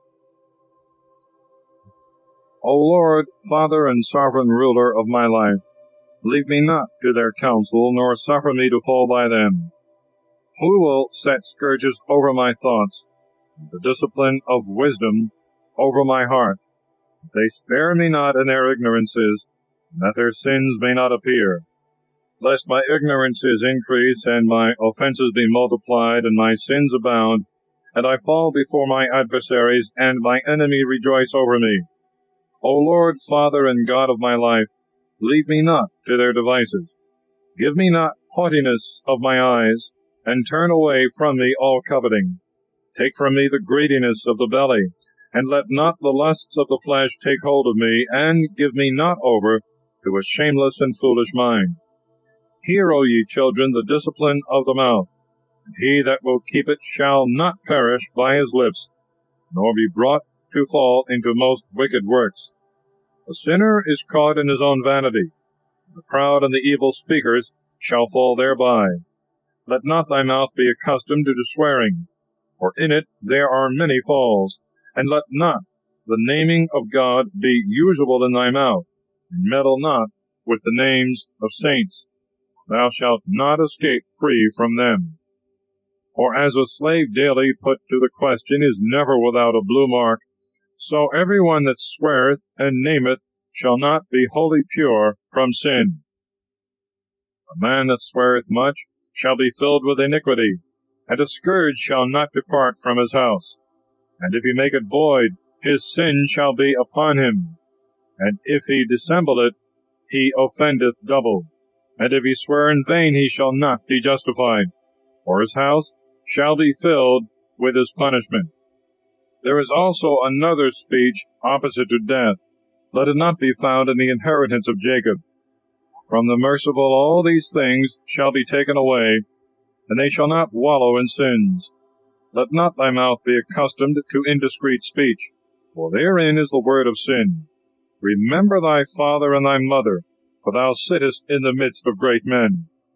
Lest God forget thee in their sight, and thou by thy daily custom be infatuated and suffer reproach, and wish that thou hadst not been born, and curse the day of thy nativity. A man that is accustomed to opprobrious words will never be corrected all the days of his life. Two sorts of men multiply sins, and the third bringeth wrath and destruction. A hot soul is a burning fire, it will never be quenched till it devours something. And a man that is wicked in the mouth of his flesh will not leave off till he hath kindled a fire. To a man that is a fornicator all bread is sweet. He will not be weary of sinning unto the end. Every man that passeth beyond his own bed, despising his own soul, and saying, Who seeth me? Darkness compasseth me about, and the walls cover me, and no man seeth me. Whom do I fear? The Most High will not remember my sins. And he understandeth not that his eye seeth all things, for such a man's fear driveth from him the fear of God, and the eyes of men fearing him. And he knoweth not that the eyes of the Lord are far brighter than the sun, beholding round about all the ways of men, and the bottom of the deep, and looking into the hearts of men, into the most hidden parts. For all things were known to the Lord God before they were created, so also after they were perfected, he beholdeth all things. This man shall be punished in the streets of the city, and he shall be chased as a colt, and where he suspected not, he shall be taken, and he shall be in disgrace with all men, because he understood not the fear of the Lord. So every woman also that leaveth her husband, and bringeth in an heir by another. For first she hath been unfaithful to the law of the Most High, and secondly she hath offended against her husband. Thirdly she hath fornicated in adultery, and hath gotten her children of another man. This woman shall be brought into the assembly, and inquisition shall be made of her children. Children shall not take root, and her branches shall bring forth no fruit. She shall leave her memory to be cursed, and her infamy shall not be blotted out. They that remain shall know that there is nothing better than the fear of God, and that there is nothing sweeter than to have regard to the commandments of the Lord. It is great glory to follow the Lord, for length of days shall be received from him. Chapter 24. Wisdom praiseth herself, her origin, her dwelling, her dignity, and her fruits. Wisdom shall praise her own self, and shall be honored in God, and shall glory in the midst of her people, and shall open her mouth in the churches of the Most High, and shall glorify herself in the sight of his power. And in the midst of her own people she shall be exalted, and shall be admired in the holy assembly.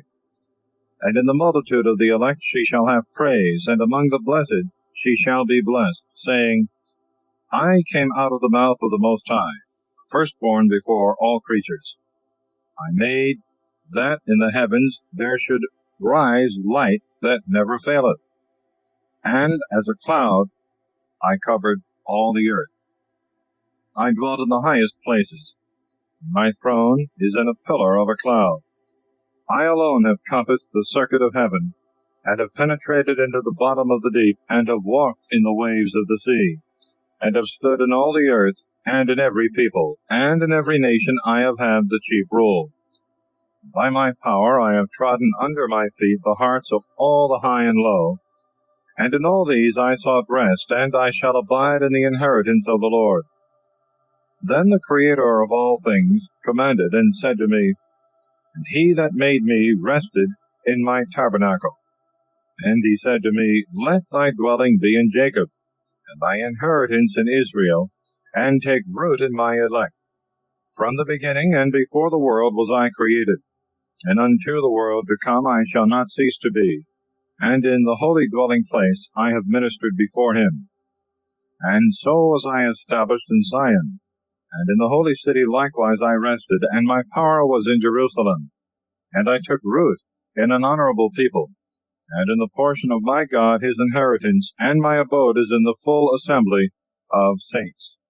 I was exalted like a cedar in Libanus, and as a cypress tree on Mount Zion. I was exalted like a palm tree in Cadiz, and as a rose plant in Jericho.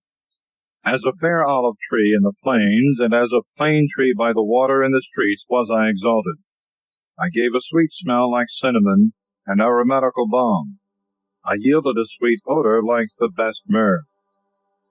And I perfumed my dwelling as storax, and galbanum, and onyx, and aloes, and as the frankincense not cut, and my odor is as the purest balm.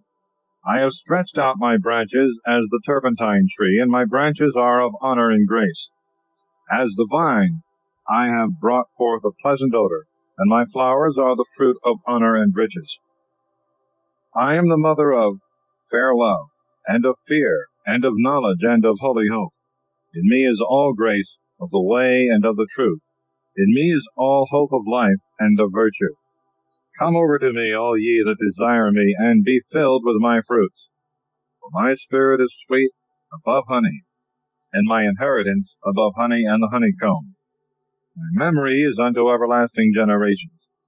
They that eat me shall yet hunger. They that drink me shall yet thirst. He that hearkeneth to me shall not be confounded. And they that work by me shall not sin. They that explain me shall have life everlasting. All these things are the book of life, and the covenant of the Most High, and the knowledge of truth. Moses commanded the law in the precepts of justices, an inheritance to the house of Jacob, and the promises to Israel. He appointed to David his servant, to raise up of him a most mighty king, and sitting on the throne of glory forever, who filleth up wisdom as the Physon, and as the Tigris in the days of the new fruits, who maketh understanding to abound as the Euphrates, who multiplieth it as the Jordan in the time of harvest, who sendeth knowledge as the light, riseth up as Gihon in the time of the vintage, who first hath perfect knowledge of her, and a weaker shall not search her out. For her thoughts are more vast than the sea, and her counsels more deep than the great ocean. I, wisdom, have poured out rivers. I, like a brook out of a river of a mighty water. I, like a channel of a river, and like an aqueduct, came out of paradise. I said, I will water my garden of plants, and I will water abundantly the fruits of my meadow. And behold, my brook became a great river, and my river came near to a sea. For I make doctrine to shine forth to all as the morning light, and I will declare it afar off. I will penetrate to all the lower parts of the earth, and will behold all that sleep, and will enlighten all that hope in the Lord. I will yet pour out doctrine as prophecy, and will leave it to them that seek wisdom, and will not cease to instruct their offspring even to the holy age. See ye that I have not labored for myself alone, but for all that seek out the truth. Chapter 25. Documents of Wisdom on several subjects. With three things my spirit is pleased, which are approved before God and men: the concord of brethren, and the love of neighbors, and man and wife that agree well together. Three sorts my soul hateth, and I am greatly grieved at their life. A poor man that is proud, a rich man that is a liar, an old man that is a fool and doting. The things that thou hast not gathered in thy youth, how shalt thou find them in thy old age? Oh, how comely is judgment for a gray head, and for ancients to know counsel.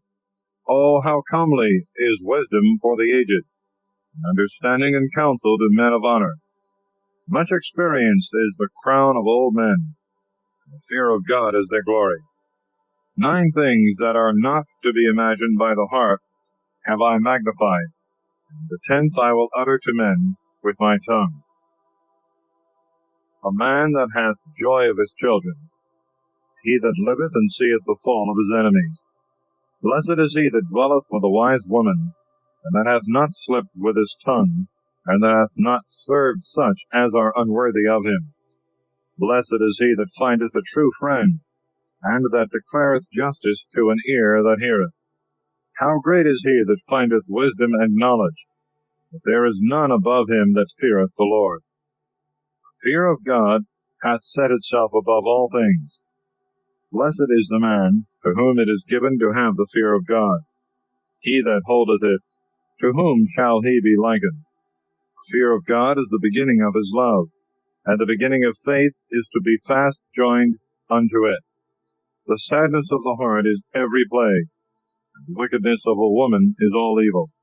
And a man will choose any plague but the plague of the heart, and any wickedness but the wickedness of a woman, and any affliction but the affliction from them that hate him, and any revenge but the revenge of enemies. There is no head worse than the head of a serpent, and there is no anger above the anger of a woman. It will be more agreeable to abide with a lion and a dragon than to dwell with a wicked woman. Wickedness of a woman changeth her face, and she darkeneth her countenance as a bear, and showeth it like sackcloth. In the midst of her neighbors, her husband groaned, and hearing he sighed a little. All malice is short to the malice of a woman. Let the lot of sinners fall upon her. As the climbing of a sandy way is to the feet of the aged, so is a wife full of tongue to a quiet man. Look not upon a woman's beauty, and desire not a woman for beauty. A woman's anger and impudence and confusion is great. A woman, if she have superiority, is contrary to her husband. A wicked woman abateth the courage, and maketh a heavy countenance and a wounded heart. Feeble hands and disjointed knees, a woman that doth not make her husband happy. From the woman came the beginning of sin, and by her we all die. Give no issue to thy water, no, not a little, nor to a wicked woman liberty to gad abroad. If she walk not at thy hand, she will confound thee in the sight of thy enemies. Cut her off from thy flesh, lest she always abuse thee. Chapter 26. Of Good and Bad Women. Happy is the husband of a good wife, for the number of his years is doubled. A virtuous woman rejoiceth her husband, and shall fulfill the years of his life in peace. A good wife is a good portion. She shall be given in the portion of them that fear God, to a man for his good deeds. Rich or poor, if his heart is good, his countenance shall be cheerful at all times. Of 3 things my heart hath been afraid, and at the 4th my face hath trembled: the accusation of a city, and the gathering together of the people, and a false calumny. All are more grievous than death. A jealous woman is the grief and mourning of the heart. With a jealous woman is a scourge of the tongue, which communicateth with all. As a yoke of oxen that is moved to and fro, so also is a wicked woman. He that hath hold of her is as he that taketh hold of a scorpion. A drunken woman is a great wrath, and her reproach and shame shall not be hid. The fornication of a woman shall be known by the haughtiness of her eyes, and by her eyelids. On a daughter that turneth not away herself set a strict watch, lest, finding an opportunity, she abuse herself. Take heed of the impudence of her eyes, and wonder not if she slight thee. She will open her mouth as a thirsty traveler to the fountain, and will drink of every water near her, and will sit down by every hedge, and open her quiver against every arrow, until she fail. The grace of a diligent woman shall delight her husband, and shall fat his bones. Her discipline is the gift of God. Such is a wise and silent woman, and there is nothing so much worth as a well-instructed soul. A holy and shamefaced woman is grace upon grace, and no price is worthy of a continent soul. As the sun when it riseth through the world in the high places of God, so is the beauty of a good wife for the ornament of her house. As the lamp shining upon the holy candlestick, so is the beauty of the face in a ripe age. As golden pillars upon bases of silver, so are the firm feet upon the soles of a steady woman. As everlasting foundations upon a solid rock, so the commandments of God in the heart of a holy woman. At two things my heart is grieved, and the third bringeth anger upon me: a man of war fainting through poverty, and a man of sense despised, and he that passeth over from justice to sin. God hath prepared such an one for the sword. Two sorts of callings have appeared to me hard and dangerous. Merchant is hardly free from negligence, and a huckster shall not be justified from the sins of the lips. Chapter 27. Dangers of sin from several heads. The fear of God is the best preservative. He that diggeth a pit shall fall into it. Through poverty many have sinned, and he that seeketh to be enriched turneth away his eye. As a stake sticketh fast in the midst of the joining of stones, so also in the midst of selling and buying, sin shall stick fast. Sin shall be destroyed with the sinner. Unless thou hold thyself diligently in the fear of the Lord, thy house shall quickly be overthrown. As when one sifteth with a sieve, the dust will remain, so will the perplexity of a man in his thoughts. The furnace trieth the potter's vessels, and the trial of affliction just men. As the dressing of a tree showeth the fruit thereof, so a word out of the thought of the heart of man. Praise not a man before he speaketh, for this is the trial of men. If thou followest justice, thou shalt obtain her, and shalt put her on as a long robe of honor. Thou shalt dwell with her. She shall protect thee forever. And in the day of acknowledgment thou shalt find a strong foundation. Birds resort unto their like, so truth will return to them that practice her. The lion always lieth in wait for prey, so do sins for them that work iniquities. A holy man continueth in wisdom as the sun, but a fool is changed as the moon. In the midst of the unwise, keep in the word till its time, but be continually among men that think. The discourse of sinners is hateful, and their laughter is at the pleasures of sin. Speech that sweareth much shall make the hair of the head stand upright, and its irreverence shall make one stop his ears. In the quarrels of the proud is the shedding of blood, and their cursing is a grievous hearing. He that discloseth the secret of a friend loseth his credit, and shall never find a friend to his mind. Love thy neighbor, and be joined to him with fidelity. But if thou discover his secrets, follow no more after him. For as a man that destroyeth his friend, so also is he that destroyeth the friendship of his neighbor. And as one that letteth a bird go out of his hand, so hast thou let thy neighbor go, and thou shalt not get him again. Follow after him no more, for he is gone afar off. He is fled as a roe escaped out of the snare, because his soul is wounded. Thou canst no more bind him up. And of a curse there is reconciliation. But to disclose the secrets of a friend leaveth no hope to an unhappy soul. He that winketh with the eye forgeth wicked things, and no man will cast him off. In the sight of thy eyes he will sweeten his mouth, and will admire thy words, but at the last he will writhe his mouth, and on thy words he will lay a stumbling block. I have hated many things, but not like him, and the Lord will hate him. If one cast a stone on high, it will fall upon his own head. The deceitful stroke will wound the deceitful. He that diggeth a pit shall fall into it. And he that setteth a stone for his neighbor shall stumble upon it, and he that layeth a snare for another shall perish in it. A mischievous counsel shall be rolled back upon the author, and he shall not know from whence it cometh to him. Mockery and reproach are of the proud, and vengeance as a lion shall lie in wait for him. They shall perish in a snare that are delighted with the fall of the just, and sorrow shall consume them before they die.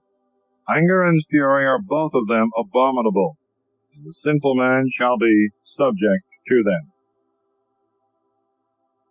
Chapter 28. Lessons against revenge and quarrels, the evils of the tongue. He that seeketh to revenge himself shall find vengeance from the Lord, and he will surely keep his sins in remembrance. Forgive thy neighbor if he hath hurt thee, and then shall thy sins be forgiven to thee when thou prayest. Man to man reserveth anger, and doth he seek remedy of God? He hath no mercy on a man like himself, and doth he entreat for his own sins. He that is but flesh nourisheth anger, and doth he ask forgiveness of God? Who shall obtain pardon for his sins? Remember thy last things, and let enmity cease. For corruption and death hang over in his commandments. Remember the fear of God, and be not angry with thy neighbor. Remember the covenant of the Most High, and overlook the ignorance of thy neighbor. Refrain from strife, and thou shalt diminish thy sins. For a passionate man kindleth strife, and a sinful man will trouble his friends, and bring in debate in the midst of them that are at peace. For as the wood of the forest is, so the fire burneth. And as a man's strength is, so shall his anger be. And according to his riches he shall increase his anger. A hasty contention kindleth a fire, and a hasty quarrel sheddeth blood, and a tongue that beareth witness bringeth death. If thou blow the spark, it shall burn as a fire, and if thou spit upon it, it shall be quenched. Both come out of the mouth. The whisperer and the double-tongued is accursed, for he hath troubled many that were at peace. The tongue of a third person hath disquieted many, and scattered them from nation to nation. It hath destroyed the strong cities of the rich, and hath overthrown the houses of great men. It hath cut in pieces the forces of people, and undone strong nations. The tongue of a third person hath cast out valiant women, and deprived them of their labors. He that hearkeneth to it shall never have rest, neither shall he have a friend in whom he may repose. The stroke of a whip maketh a blue mark, but the stroke of the tongue will break the bones. Many have fallen by the edge of the sword, but not so many as have perished by their own tongue. Blessed is he that is defended from a wicked tongue, that hath not passed into the wrath thereof, and that hath not drawn the yoke thereof, and hath not been found in its bands. For its yoke is a yoke of iron, and its bands are bands of brass. The death thereof is a most evil death, and hell is preferable to it. Its continuance shall not be for a long time, but it shall possess the ways of the just, and the just shall not be burnt with its flame. They that forsake God shall fall into it, and it shall burn in them, and shall not be quenched, and it shall be sent upon them as a lion, and as a leopard it shall tear them. Hedge in thy tears with thorns. Hear not a wicked tongue. Make doors and bars to thy mouth.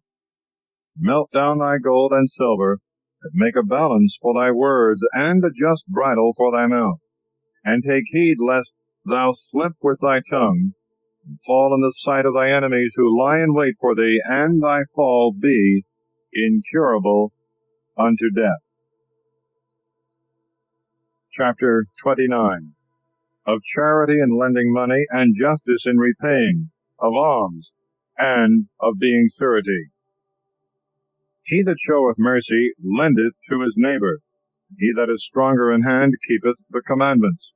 Lend to thy neighbor in the time of his need. Pay thou thy neighbor again in due time. Keep thy word, and deal faithfully with him. Thou shalt always find that which is necessary for thee. Many have looked upon a thing lent as a thing found, and have given trouble to them that help them. Till they receive, they kiss the hands of the lender, and in promises they humble their voice. When they should repay, they will ask time, and will return tedious and murmuring words, and will complain of the time. And if he be able to pay, he will stand off. He will scarce pay one half, and will count it as if he had found it. But if not, he will defraud him of his money, and he shall get him for an enemy without cause, and he will pay him with reproaches and curses. Instead of honor and good turn, will repay him injuries. Many have refused to lend, not out of wickedness, but they were afraid to be defrauded without cause. But yet towards the poor be thou more hearty, and delay not to show him mercy. Help the poor because of the commandment, and send him not away empty-handed because of his poverty.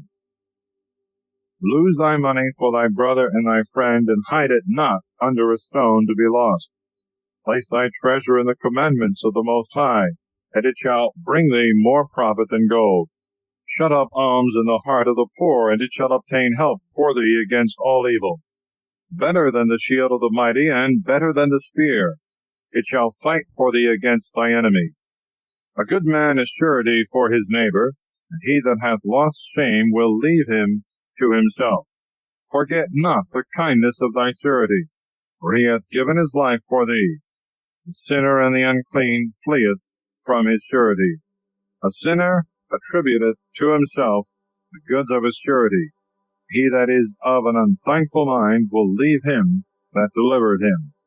A man is surety for his neighbor, and when he hath lost all shame, he shall forsake him. Evil suretyship hath undone many of good estate, and hath tossed them as a wave of the sea.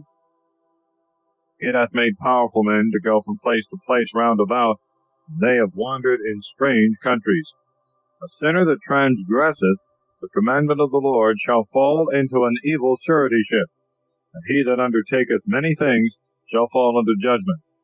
Recover thy neighbor according to thy power, and take heed to thyself that thou fall not. Chief thing for man's life is water and bread, and clothing, and a house to cover shame. Better is the poor man's fare under a roof of boards, than sumptuous cheer abroad in another man's house. Be contented with little instead of much. Thou shalt not hear the reproach of going abroad. It is a miserable life to go as a guest from house to house. Where a man is a stranger, he shall not deal confidently, nor open his mouth. He shall entertain and feed, and give drink to the unthankful, and moreover he shall hear bitter words. Go, stranger, and furnish the table, and give others to eat what thou hast in thy hand. Give place to the honorable presence of my friends, for I want my house, my brother being, to be lodged with me. These things are grievous to a man of understanding, the upbraiding of house room, and the reproaching of the lender. Chapter 30. Of correction of children. Health is better than wealth.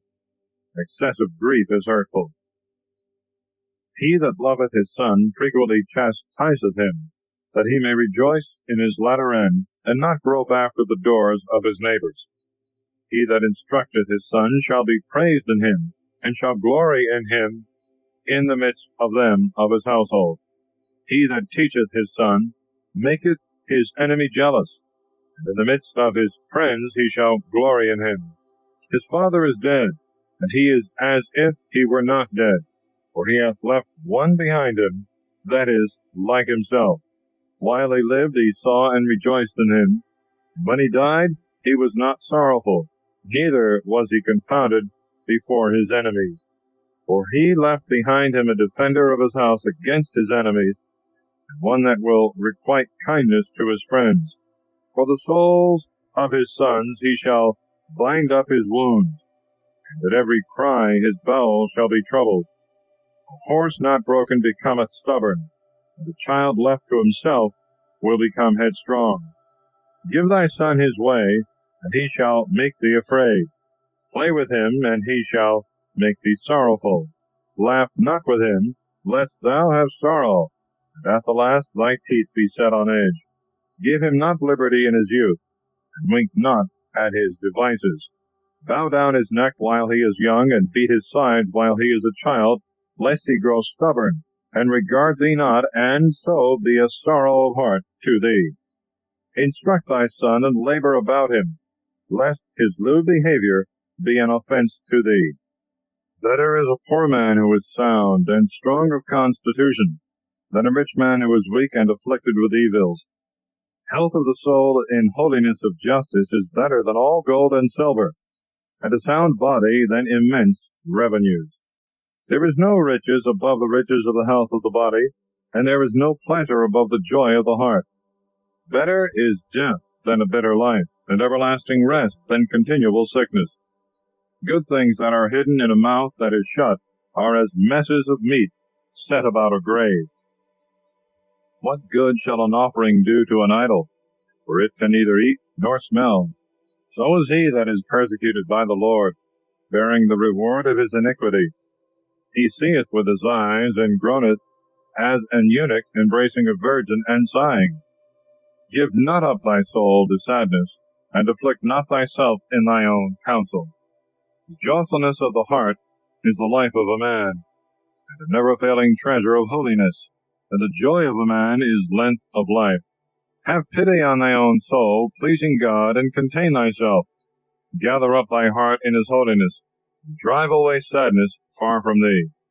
For sadness hath killed many, and there is no profit in it.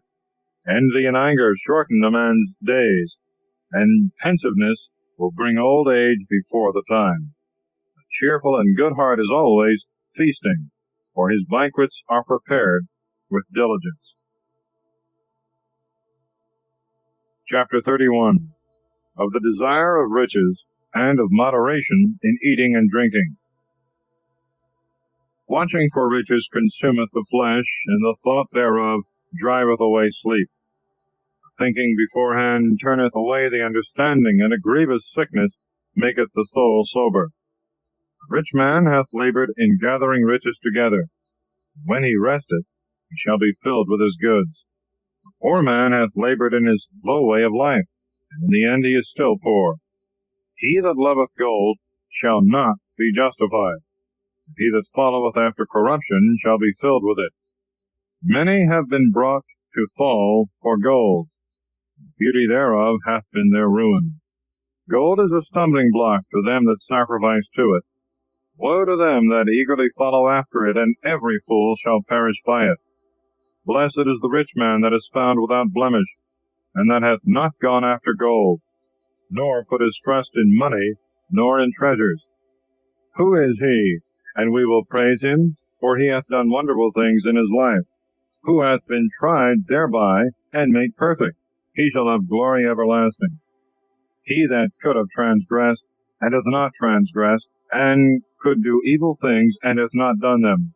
Therefore are his goods established in the Lord, and all the church of the saints shall declare his alms. Art thou set at a great table? Be not the first to open thy mouth upon it. Say not, there are many things which are upon it. Remember that a wicked eye is evil. What is created more wicked than an eye?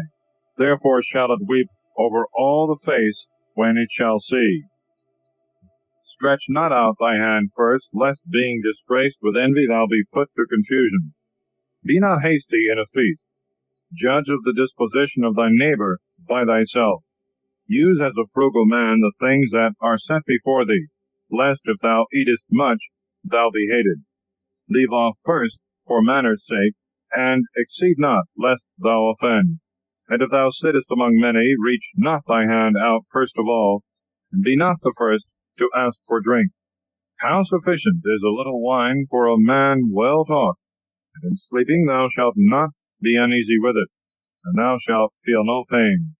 Watching, and choler, and gripes are with an intemperate man. Sound and wholesome sleep with a moderate man. He shall sleep till morning, and his soul shall be delighted with him. And if thou hast been forced to eat much, arise, go out and vomit, and it shall refresh thee. Thou shalt not bring sickness upon thy body. Hear me, my son, and despise me not, and in the end thou shalt find my words. In all thy works be quick, and no infirmity shall come to thee. The lips of many shall bless him that is liberal of his bread, and the testimony of his truth is faithful. against him that is niggardly of his bread. The city will murmur. The testimony of his niggardliness is true. Challenge not them that love wine. Wine hath destroyed very many. The fire trieth hard iron. So wine drunk to excess shall rebuke the hearts of the proud. Wine taken with sobriety is equal life to men. If thou drink it moderately, thou shalt be sober. What is his life who is diminished with wine?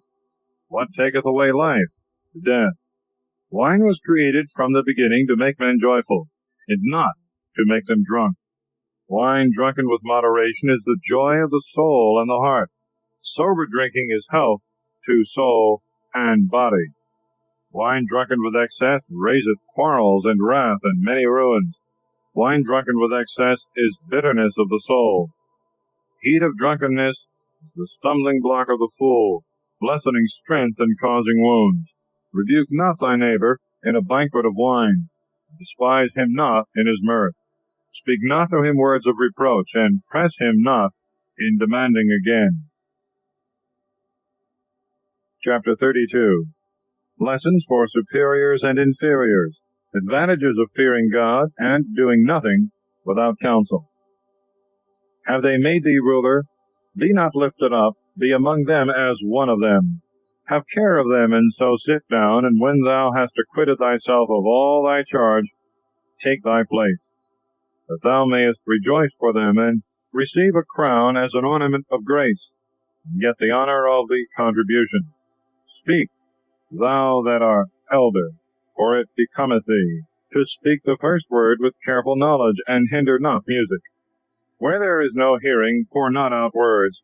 Be not lifted up out of season with thy wisdom. A concert of music and a banquet of wine is as a carbuncle set in gold. As a signet of an emerald in a work of gold, so is the melody of music with pleasant and moderate wine.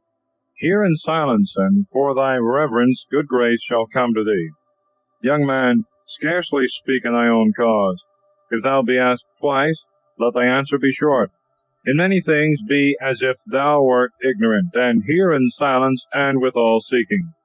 In the company of great men take not upon thee, and when the ancients are present, speak not much. Before a storm goeth lightning, and before shamefacedness goeth favor, and for thy reverence good grace shall come to thee. And at the time of rising be not slack, but be first to run home to thy house. There withdraw thyself, and there take thy pastime. And do what thou hast in mind, but not in sin or proud speech. And for all these things bless the Lord, that made thee, and that replenisheth thee with all his good things. He that feareth the Lord will receive his discipline. They that will seek him early shall find a blessing. He that seeketh the law shall be filled with it, and he that dealeth deceitfully shall meet with a stumbling block therein. They that fear the Lord shall find just judgment, and shall kindle justice as a light. Sinful man will flee reproof, and will find an excuse according to his will. Man of counsel will not neglect understanding. A strange and proud man will not dread fear. Even after he hath done with fear without counsel, he shall be controlled by the things of his own seeking. My son, do thou nothing without counsel. Thou shalt not repent when thou hast done. Go not in the way of ruin, and thou shalt not stumble against the stones. Trust not thyself to a rugged way, lest thou set a stumbling block to thy soul. And beware of thy own children, and take heed of them of thy household. In every work of thine regard thy soul and faith, for this is the keeping of the commandments. He that believeth God taketh heed to the commandments, and he that trusteth in him shall fare never the worse. Chapter 33. The fear of God is the best security. Times and men are in the hands of God. Take care of thyself as long as thou livest. Look to thy servants. No evil shall happen to him that feareth the Lord, but in temptation God will keep him, and deliver him from evils. Wise man hateth not the commandments and justices, and he shall not be dashed in pieces as a ship in a storm. A man of understanding is faithful to the law of God. The law is faithful to him. He that cleareth up a question shall prepare what to say, and so having prayed he shall be heard, and shall keep discipline. Then he shall answer. The heart of a fool is as a wheel of a cart, and his thoughts are like a rolling axle tree. A friend that is a mocker is like a stallion horse. He neigheth under every one that sitteth upon him. Why doth one day excel another, and one light another, and 1 year another year, when all come of the sun? By the knowledge of the Lord they were distinguished, the sun being made, and keeping his commandment. And he ordered the seasons and holidays of them, and in them they celebrated festivals at an hour. Some of them God made high in great days, and some of them he put in the number of ordinary days. And all men are from the ground and out of the earth, from whence Adam was created. Much knowledge the Lord hath divided them, and diversified their ways. Some of them hath he blessed, and exalted. Some of them hath he sanctified, and set near himself. And some of them hath he cursed, and brought low, and turned them from their station. As the potter's clay is in his hand, to fashion and order it. All his ways are according to his ordering. So man is in the hand of him that made him, and he will render to him according to his judgment. Good is set against evil, and life against death. So also is the sinner against a just man. And so look upon all the works of the Most High, 2 and 2, and 1 against another. And I awaked last of all, and as one that gathereth after the grape gatherers.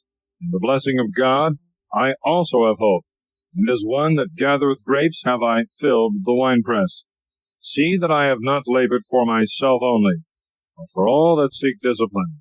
Hear me, ye great men, and all ye people, and hearken with your ears, ye rulers of the church.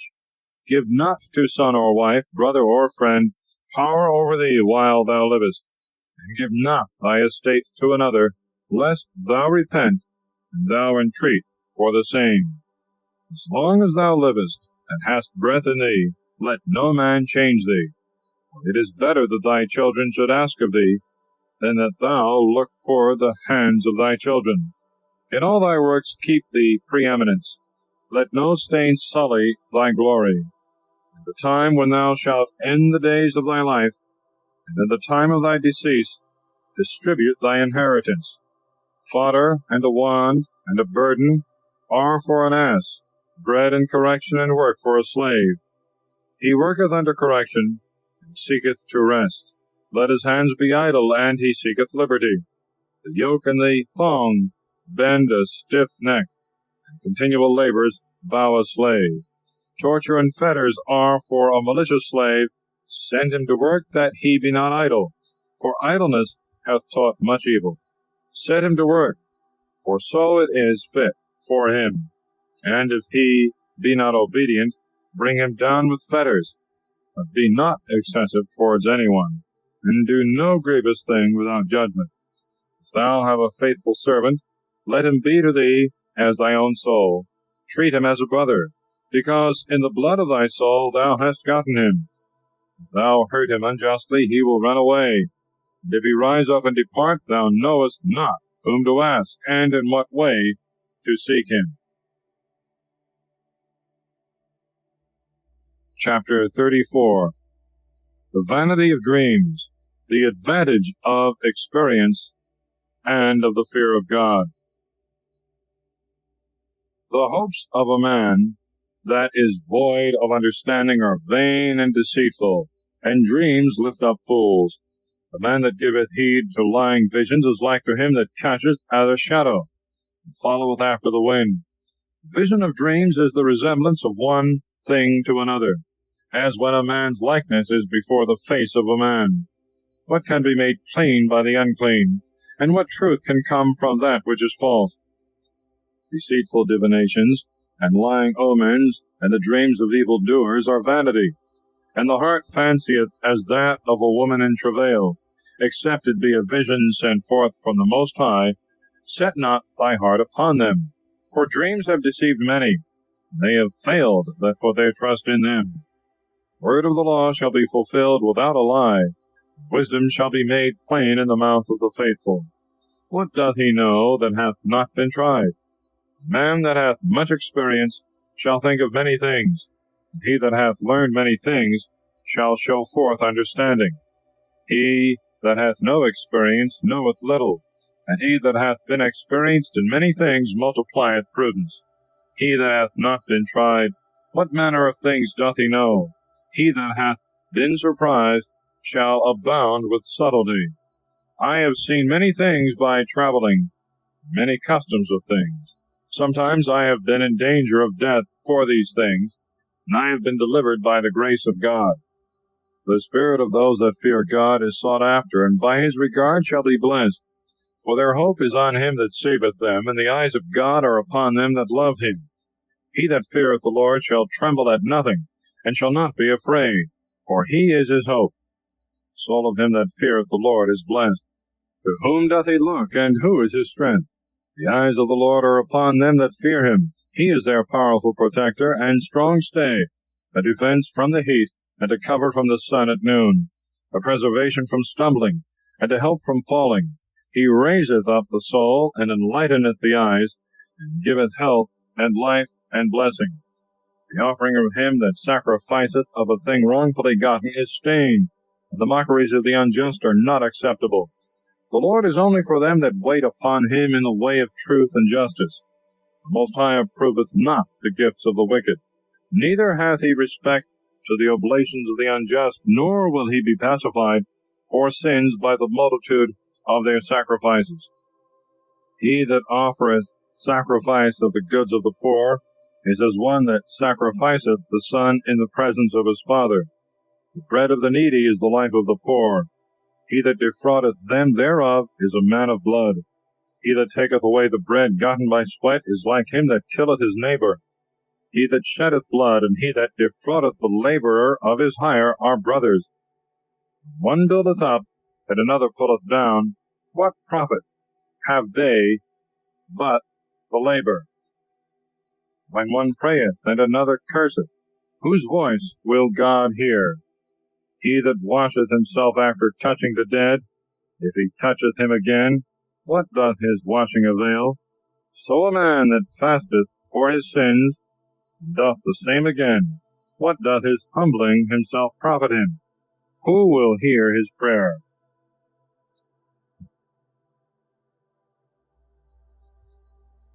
Chapter 35. What sacrifices are pleasing to God? He that keepeth the law multiplieth offerings. It is a wholesome sacrifice to take heed to the commandments, and to depart from all iniquity. And to depart from injustice is to offer a propitiatory sacrifice for injustices, and a begging of pardon for sins. He shall return thanks that offereth fine flour, and he that doth mercy offereth sacrifice. To depart from iniquity is that which pleaseth the Lord, and to depart from injustice is an entreaty for sins. Thou shalt not appear empty in the sight of the Lord. For all these things are to be done because of the commandment of God. The oblation of the just maketh the altar fat. It is an odor of sweetness in the sight of the Most High. The sacrifice of the just is acceptable, and the Lord will not forget the memorial thereof. Give glory to God with a good heart, and diminish not the first fruits of thy hands. In every gift show a cheerful countenance, and sanctify thy tithes with joy. Give to the Most High according to what he hath given to thee, and with a good eye do according to the ability of thy hands. For the Lord maketh recompense, and will give thee 7 times as much. Do not offer wicked gifts, for such he will not receive. And look not upon an unjust sacrifice, for the Lord is judge, and there is not with him respect of persons. The Lord will not accept any person against a poor man, and he will hear the prayer of him that is wrong.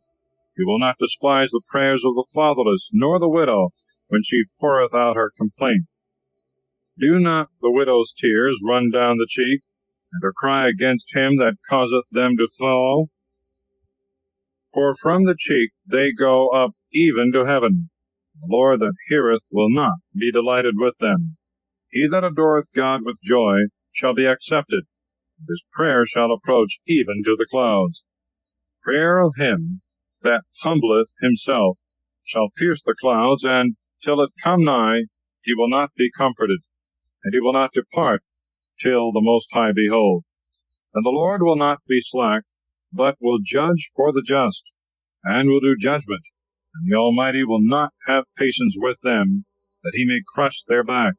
And he will repay vengeance to the Gentiles, till they have taken away the multitude of the proud, and broken the scepters of the unjust, till they have rendered to men according to their deeds, and according to the works of Adam, and according to his presumption, till they have judged the cause of his people, and he shall delight the just with his mercy. The mercy of God is beautiful in the time of affliction, as a cloud of rain in the time of drought. Chapter 36. A prayer for the Church of God, of a good heart and a good wife. Have mercy upon us, O God of all, and behold us, and show us the light of thy mercies. Send thy fear upon the nations that have not sought after thee. They may know that there is no God beside thee, and that they may show forth thy wonders. Lift up thy hand over the strange nations, they may see thy power. For as thou hast been sanctified in us in their sight, so thou shalt be magnified among them in our presence. They may know thee, as we also have known thee, that there is no God beside thee, O Lord. Renew thy signs, and work new miracles. Glorify thy hand and thy right arm. Raise up indignation and pour out wrath. Take away the adversary, and crush the enemy. Hasten the time, and remember the end. They may declare thy wonderful works. Let him that escapeth be consumed by the rage of the fire, and let them perish that oppress thy people. Crush the head of the princes of the enemies that say, there is no other beside us. Gather together all the tribes of Jacob. They may know that there is no God besides thee. They may declare thy great works, and thou shalt inherit them as from the beginning. Have mercy on thy people, upon whom thy name is invoked, and upon Israel thou hast raised up to be thy firstborn. Have mercy, O Jerusalem, city which thou hast sanctified, the city of thy rest. Fill Zion with thy unspeakable words, and thy people with thy glory. Give testimony to them that are thy creatures from the beginning, and raise up the prophecies which the former prophets spoke in thy name. Reward them that patiently wait for thee. Thy prophets may be found faithful, and hear the prayers of thy servants, according to the blessing of Aaron over thy people. And direct us into the way of justice, and let all know that dwell upon the earth, thou art God, the beholder of all ages. The belly will devour all meat, yet one is better than another. The palate tasteth venison, and the wise heart false speeches. A perverse heart will cause grief, the man of experience will resist it. A woman will receive every man, yet one daughter is better than another. The beauty of a woman cheereth the countenance of her husband. The man desireth nothing more. If she have a tongue that can cure, and likewise mitigate and show mercy, her husband is not like other men. He that possesseth a good wife beginneth a possession. She is a help like to himself, and a pillar of rest. Where there is no hedge, the possession shall be spoiled. Where there is no wife, he mourneth that is in want. Who will trust him that hath no rest, and that lodgeth wheresoever the night taketh him, as a robber well appointed, that skippeth from city to city? Of the choice of friends and counselors. Every friend will say, I also am his friend, but there is a friend that is only a friend in name. Is not this a grief even to death? But a companion and a friend shall be turned to an enemy. O wicked presumption, whence camest thou to cover the earth with thy malice and deceitfulness? There is a companion who rejoiceth with his friends in his joys, but in the time of trouble he will be against him. There is a companion who condoleth with his friend for his belly's sake, and he will take up a shield against the enemy. Forget not thy friend in thy mind. Be not unmindful of him in thy riches. Consult not with him that layeth a snare for thee. Hide thy counsel from them that envy thee. Every counselor giveth out counsel, but there is one that is a counselor for himself. Beware of a counselor, and know before what need he hath, for he will devise to his own mind, lest he thrust a stake into the ground, and say to thee, Thy way is good, and then stand on the other side to see what shall befall thee.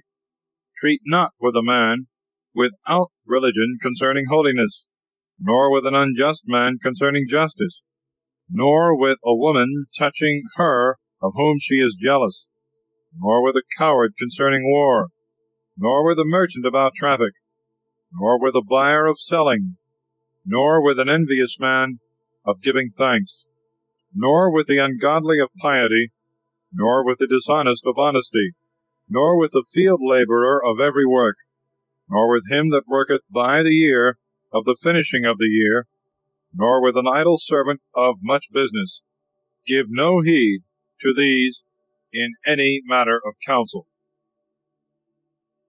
But be continually with a holy man, whomsoever thou shalt know to observe the fear of God, whose soul is according to thy own soul, and who, when thou shalt stumble in the dark, will be sorry for thee, and establish within thyself a heart of good counsel, for there is no other thing of more worth to thee than it.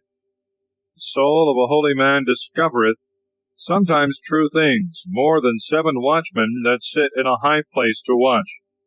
But above all these things pray to the Most High, that he may direct thy way in truth. In all thy works let the true word go before thee, and steady counsel before every action. A wicked word shall change the heart, out of which 4 manner of things arise, good and evil, life and death, and the tongue is continually the ruler of them.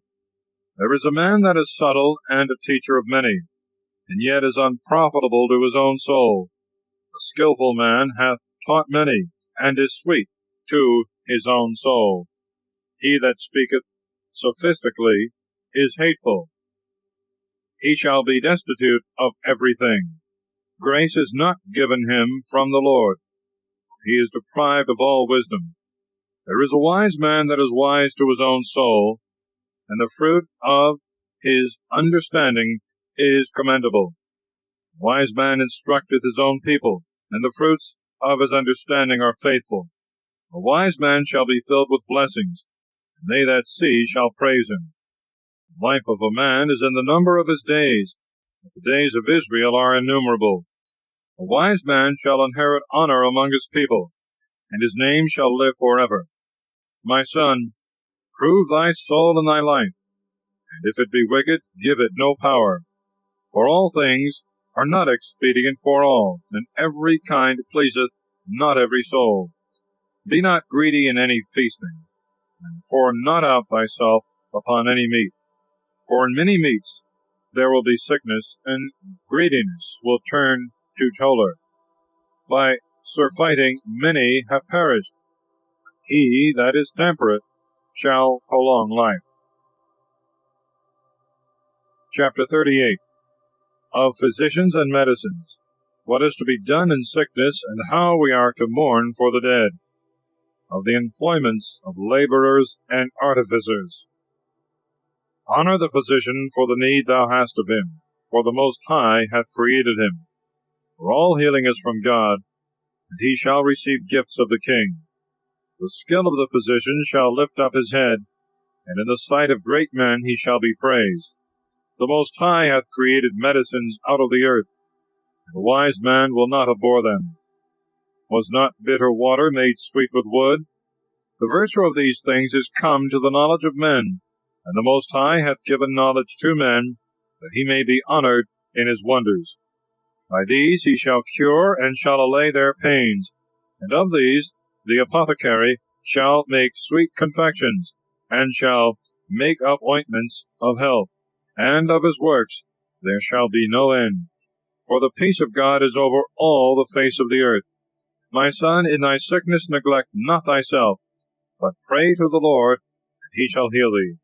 Turn away from sin, and order thy hands aright. Cleanse thy heart from all offense. Give a sweet savor, and a memorial of fine flour, and make a fat offering, and then give place to the physician. For the Lord created him, and let him not depart from thee. For his works are necessary. For there is a time when thou must fall into their hands. And they shall beseech the Lord, that he would prosper what they give for ease and remedy for their conversation. He that sinneth in the sight of his Maker shall fall into the hands of the physician. My son, shed tears over the dead, and begin to lament, as if thou hadst suffered some great harm. And according to judgment cover his body, and neglect not his burial. And for fear of being ill spoken of, weep bitterly for a day, and then comfort thyself in thy sadness, and make mourning for him according to his merit for a day or two, for fear of distraction. For of sadness cometh death, and it overwhelmeth the strength. And the sorrow of thy heart boweth down the neck. In withdrawing aside, sorrow remaineth, and the substance of the poor is according to his heart. Give not up thy heart to sadness, but drive it from thee, and remember the latter end. Forget it not, for there is no returning, and thou shalt do him no good, and shalt hurt thyself. Remember my judgment, for thine also shall be so. Yesterday for me, and today for thee. When the dead is at rest, let his remembrance rest, and comfort him in the departing of his spirit. The wisdom of the scribe cometh by his time of leisure, and he that is less in action shall receive wisdom. With what wisdom shall be he furnished that holdeth the plough, and that glorieth in the goad, that driveth the oxen therewith, and is occupied in their labors, and his whole talk is about the offspring of bulls? He shall give his mind to turn up furrows, and his care is to give the kine fodder. So every craftsman and workmaster that laboureth night and day, he who maketh graven seals, and by his continual diligence varieth the figure, he shall give his mind to the resemblance of the picture, and by his watching shall finish the work. So doth the smith sitting by the anvil, and considering the ironwork. The vapour of the fire wasteth his flesh, and he fighteth with the heat of the furnace. The noise of the hammer is always in his ears, and his eye is upon the pattern of the vessel he maketh. He setteth his mind to finish his work, and is watching to polish them to perfection. So doth the potter sitting at his work, turning the wheel about with his feet, who is always carefully set to his work, and maketh all his work by number. He fashioneth the clay with his arm, and boweth down his strength before his feet. He shall give his mind to finish the glazing, and is watching to make clean the furnace. All these trust to their hands, and every one is wise in his own art. Without these a city is not built. And they shall not dwell nor walk about therein, and they shall not go up into the assembly. Upon the judge's seat they shall not sit, and the ordinance of judgment they shall not understand, neither shall they declare discipline and judgment, and they shall not be found where parables are spoken. But they shall strengthen the state of the world, and their prayer shall be in the work of their craft, applying their soul and searching in the law of the Most High. Chapter 39. The exercises of the wise man. The Lord is to be glorified for his works.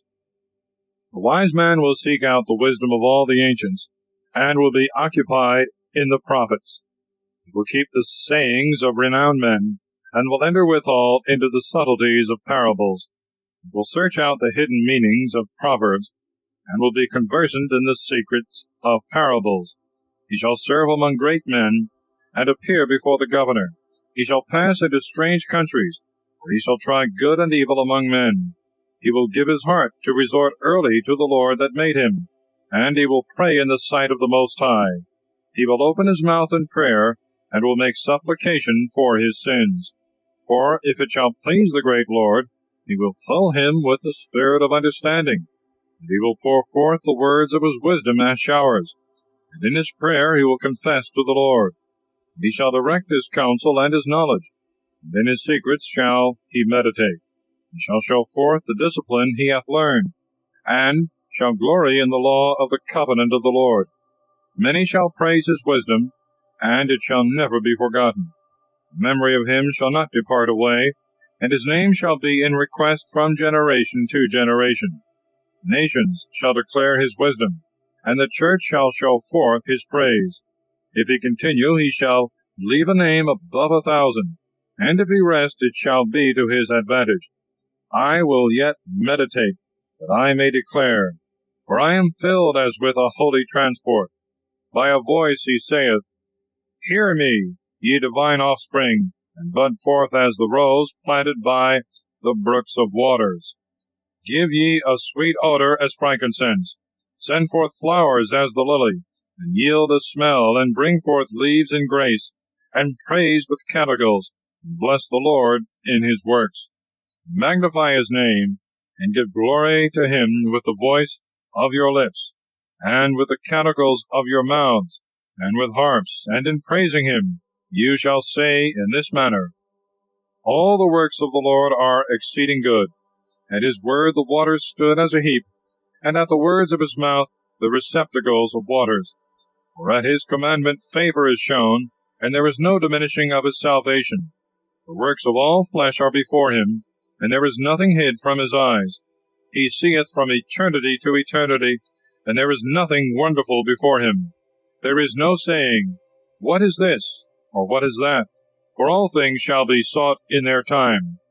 His blessing hath overflowed like a river, and as a flood hath watered the earth. So shall his wrath inherit the nations that have not sought after him. Even as he turned the waters into a dry land, and the earth was made dry, and his ways were made plain for their journey, so to sinners they are stumbling blocks in his wrath. Good things were created for the good from the beginning, so for the wicked, good and evil things. Principal things necessary for the life of men are water, fire and iron, salt, milk, and bread of flour, and honey, and the cluster of the grape, and oil, and clothing. All these things shall be for good to the holy. So to the sinners and the ungodly they shall be turned into evil. There are spirits that are created for vengeance, and in their fury they lay on grievous torments. In the time of destruction they shall pour out their force, and they shall appease the wrath of him that made them. Fire, hail, famine, and death, all these were created for vengeance.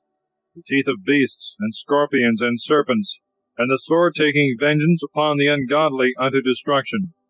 In his commandments they shall feast, and they shall be ready upon earth when need is. When their time is come, they shall not transgress his word. Therefore from the beginning I was resolved, and I have meditated and thought on these things, and left them in writing. All the works of the Lord are good, and he will furnish every work in due time. It is not to be said, This is worse than that, for all shall be well approved in their time. Now therefore with the whole-hearted mouth praise ye him, and bless the name of the Lord. Chapter 40. The miseries of the life of man are relieved by the grace of God and his fear. Great labor is created for all men, and a heavy yoke is upon the children of Adam, from the day of their coming out of their mother's womb, until the day of their burial into the mother of all. Their thoughts and fears of the heart, their imagination of things to come, and the day of their end, from him that sitteth on a glorious throne unto him that is humbled in earth and ashes, from him that weareth purple, and beareth the crown, even to him that is covered with rough linen, wrath, envy, trouble, unquietness, and the fear of death, continual anger and strife, and in the time of rest upon his bed the sleep of the night changeth his knowledge. A little and as nothing is his rest, and afterward in sleep, as in the day of keeping watch. He is troubled in the vision of his heart, as if he had escaped in the day of battle. In the time of his safety he rose up, and wondereth that there is no fear. Such things happen to all flesh, from man even to beast, and upon sinners are sevenfold more. Moreover, death and bloodshed, strife and sword, oppressions, famine and affliction, and scourges, all these things are created for the wicked, and for their sakes came the flood.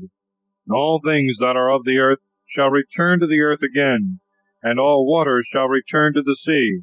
All bribery and injustice shall be blotted out, and fidelity shall stand forever. Riches of the unjust shall be dried up like a river, and shall pass away with a noise like a great thunder and rain. While he openeth his hands he shall rejoice, but transgressors shall pine away in the end. The offspring of the ungodly shall not bring forth many branches, and make a noise as unclean roots upon the top of a rock. The weed growing over every water, and at the bank of the river, shall be pulled up before all grass. Grace is like a paradise in blessings, and mercy remaineth forever. The life of a laborer that is content with what he hath shall be sweet, and in it thou shalt find a treasure.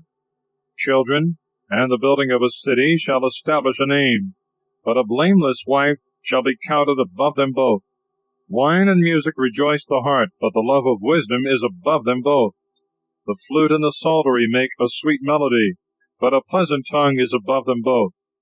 Thy eye desireth favor and beauty, but more than these green-sown fields. A friend and companion meeting together in season, and above them both is a wife with her husband. Brethren are a help in the time of trouble, but mercy shall deliver more than they. Gold and silver make the feet stand sure. Wise counsel is above them both. Riches and strength lift up the heart, but above these is the fear of the Lord. There is no want in the fear of the Lord, and it needeth not to seek for help. The fear of the Lord is like a paradise of blessing, and they have covered it above all glory. My son, in thy lifetime be not indigent, for it is better to die than to want. The life of him that looketh toward another man's table is not to be counted a life, for he feedeth his soul with another man's meat. But a man well instructed and taught will look to himself. Begging will be sweet in the mouth of the unwise, but in his belly there shall burn a fire. Chapter 41. Of the remembrance of death, of an evil and of a good name, of what things we ought to be ashamed. O death, how bitter is the remembrance of thee to a man that hath peace in his possessions, to a man that is at rest, and whose ways are prosperous in all things, and that is yet able to take meat. O death, thy sentence is welcome to the man that is in need, and to him whose strength faileth, who is in a decrepit age, and that is in care about all things, and to the distrustful that loseth patience. Fear not the sentence of death. Remember what things have been before thee, and what shall come after thee. This sentence is from the Lord upon all flesh. And what shall come upon thee by the good pleasure of the Most High, whether 10 or 100 or 1,000 years? For among the dead there is no accusing of life. Children of sinners become children of abominations, and they that converse near the houses of the ungodly. The inheritance of the children of sinners shall perish, and with their posterity shall be a perpetual reproach. Children will complain of an ungodly father, because for his sake they are in reproach. Woe to you, ungodly men, who have forsaken the law of the Most High Lord! For if you be born, you shall be born in malediction, and if you die in malediction shall be your portion.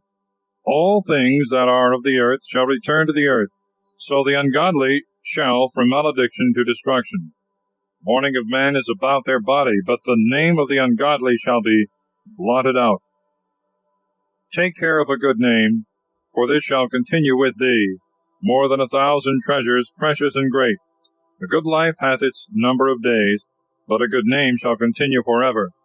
My children, keep discipline and peace, For wisdom that is hid, and a treasure that is not seen, what profit is there in them both? Better is the man that hideth his folly, than the man that hideth his wisdom. Wherefore, have a shame of these things I am now going to speak of. For it is not good to keep all shamefacedness, that all things do not please all men in opinion. Be ashamed of fornication before father and mother, and of a lie before a governor and a man in power, of an offense before a prince and a judge, of iniquity before a congregation and a people, of injustice before a companion and friend, and in regard to the place where thou dwellest, of theft and of the truth of God, and the covenant, of leaning with thy elbow over meat, and of deceit in giving and taking, of silence before them that salute thee, of looking upon a harlot, and of turning away thy face from thy kinsman. Turn not away thy face from thy neighbor, and of taking away a portion, and not restoring. Gaze not upon another man's wife, and be not inquisitive after his handmaid, and approach not her bed. Be ashamed of upbraiding speeches before friends, and after thou hast given, upbraid not. Chapter 42. Of what things we ought not to be ashamed.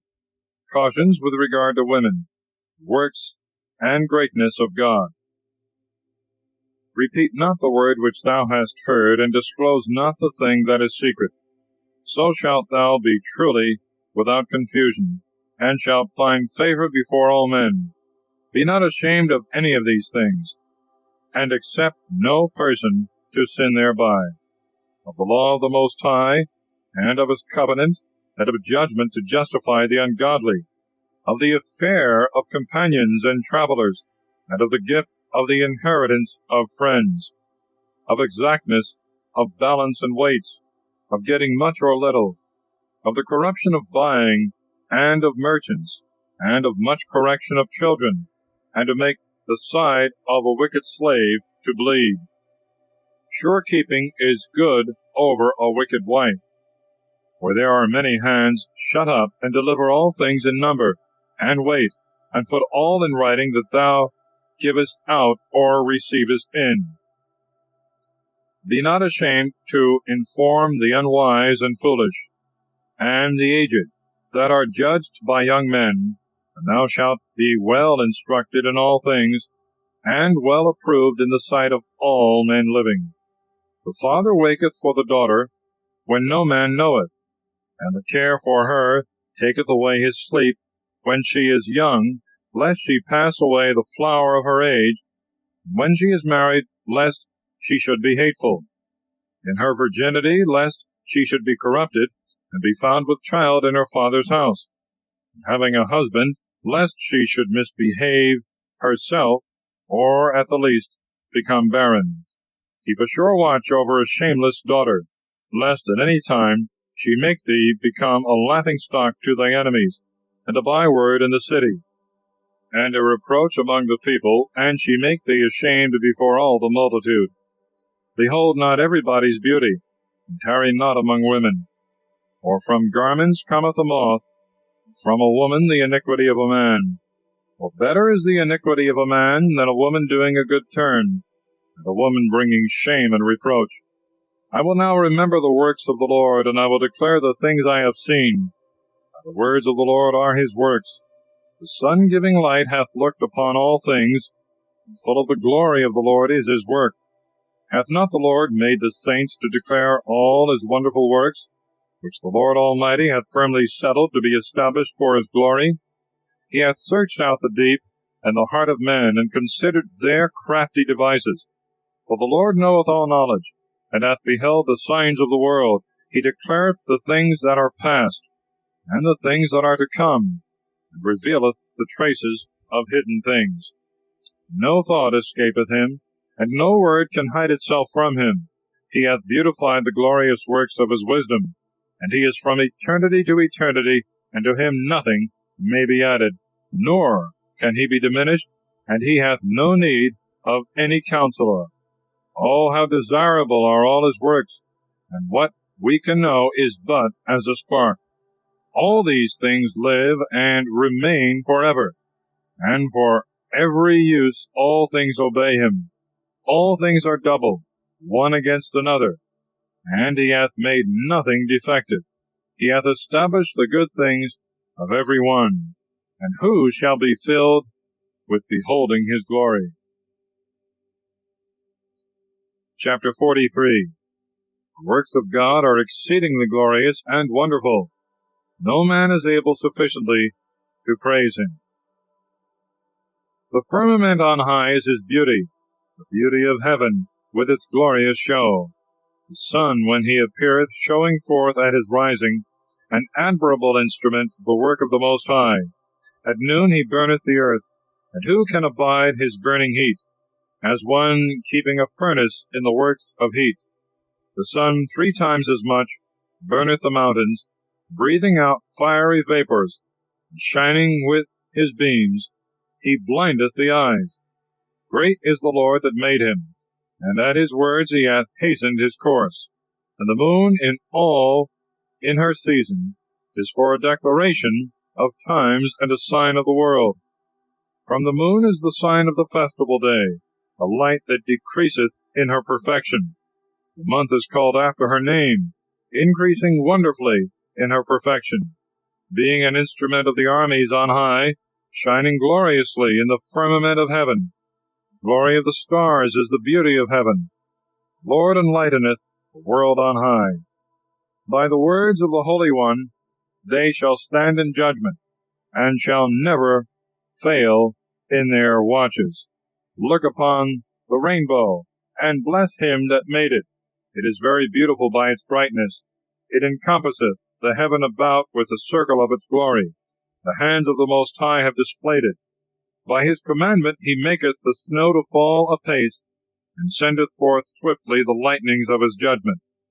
Through this are the treasures opened, and the clouds fly out like birds. By his greatness he hath fixed the clouds, and the hailstones are broken. At his sight shall the mountains be shaken, and at his will the south wind shall blow. The noise of his thunder shall strike the earth, so doth the northern storm, and the whirlwind. And as the birds lighting upon the earth, he scattereth snow, and the falling thereof is as the coming down of locusts. The eye admireth at the beauty of the whiteness thereof, and the heart is astonished at the shower thereof. He shall pour frost as salt upon the earth, and when it freezeth, it shall become like the tops of thistles. Cold north wind bloweth, and the water is congealed into crystal. Upon every gathering together of waters it shall rest, and shall clothe the waters as a breastplate. And it shall devour the mountains, and burn the wilderness, and consume all that is green as with fire. The present remedy of all is the speedy coming of a cloud, and a dew that meeteth it, by the heat that cometh, shall overpower it. At his word the wind is still, and with his thought he appeaseth the deep. And the Lord hath planted islands therein. Let them that sail on the sea tell the dangers thereof. And when we hear with our ears, we shall admire. There are great and wonderful works, a variety of beasts, and of all living things, and the monstrous creatures of whales. Through him is established the end of their journey. By his word all things are regulated. We shall say much, and yet shall want words. But the sum of our words is, he is all. What shall we be able to do to glorify him? For the Almighty himself is above all his works. The Lord is terrible and exceeding great, and his power is admirable. Glorify the Lord as much as ever you can, for he will yet far exceed, and his magnificence is wonderful. Blessing the Lord, exalt him as much as you can, for he is above all praise. When you exalt him, put forth all your strength, and be not weary, for you can never go far enough. Who shall see him and declare him, and who shall magnify him as he is from the beginning? There are many things hidden from us that are greater than these, for we have seen but a few of his works. But the Lord hath made all things, and to the godly he hath given wisdom. Chapter 44. The praises of the Holy Fathers, in particular of Enoch, Noah, Abraham, Isaac, and Jacob. Let us now praise men of renown, and our fathers in their generation. The Lord hath wrought great glory through his magnificence from the beginning, such as have borne rule in their dominions, men of great power, and endued with their wisdom, showing forth in the prophets the dignity of prophets, and ruling over the present people, and by the strength of wisdom instructing the people in most holy words, such as by their skill sought out musical tunes, and published canticles of the Scriptures. Rich men in virtue, studying beautifulness, living at peace in their houses. All these have gained glory in their generations, and were praised in their days. They that were born of them have left a name behind them, that their praises might be related. And there are some of whom there is no memorial, who are perished as if they had never been, and are become as if they had never been born, and their children with them. But these were men of mercy, whose godly deeds have not failed. Good things continue with their seed. Their posterity are a holy inheritance, and their seed hath stood in the covenants, and their children for their sakes remain forever. Their seed and their glory shall not be forsaken. Their bodies are buried in peace, and their name liveth unto generation and generation. Let the people show forth their wisdom, and the church declare their praise. Enoch pleased God, and was translated into paradise, that he may give repentance to the nations. Noah was found perfect, just, and in the time of wrath he was made a reconciliation. Therefore was there a remnant left to the earth when the flood came. The covenants of the world were made with him, that all flesh should no more be destroyed with the flood. Abraham was the great father of a multitude of nations, and there was not found the like to him in glory, who kept the law of the Most High, and was in covenant with him. In his flesh he established the covenant, and in temptation he was found faithful. Therefore by an oath he gave him glory in his posterity, that he should increase as the dust of the earth, and that he would exalt his seed as the stars, and they should inherit from sea to sea, and from the river to the ends of the earth. And he did in like manner with Isaac, for the sake of Abraham his father. The Lord gave him the blessing of all nations, and confirmed his covenant upon the head of Jacob. He acknowledged him in his blessings, and gave him an inheritance, and divided him his portion in 12 tribes. And he preserved for him men of mercy, that found grace in the eyes of all flesh. Chapter 45. The praises of Moses, of Aaron, and of Phinehas.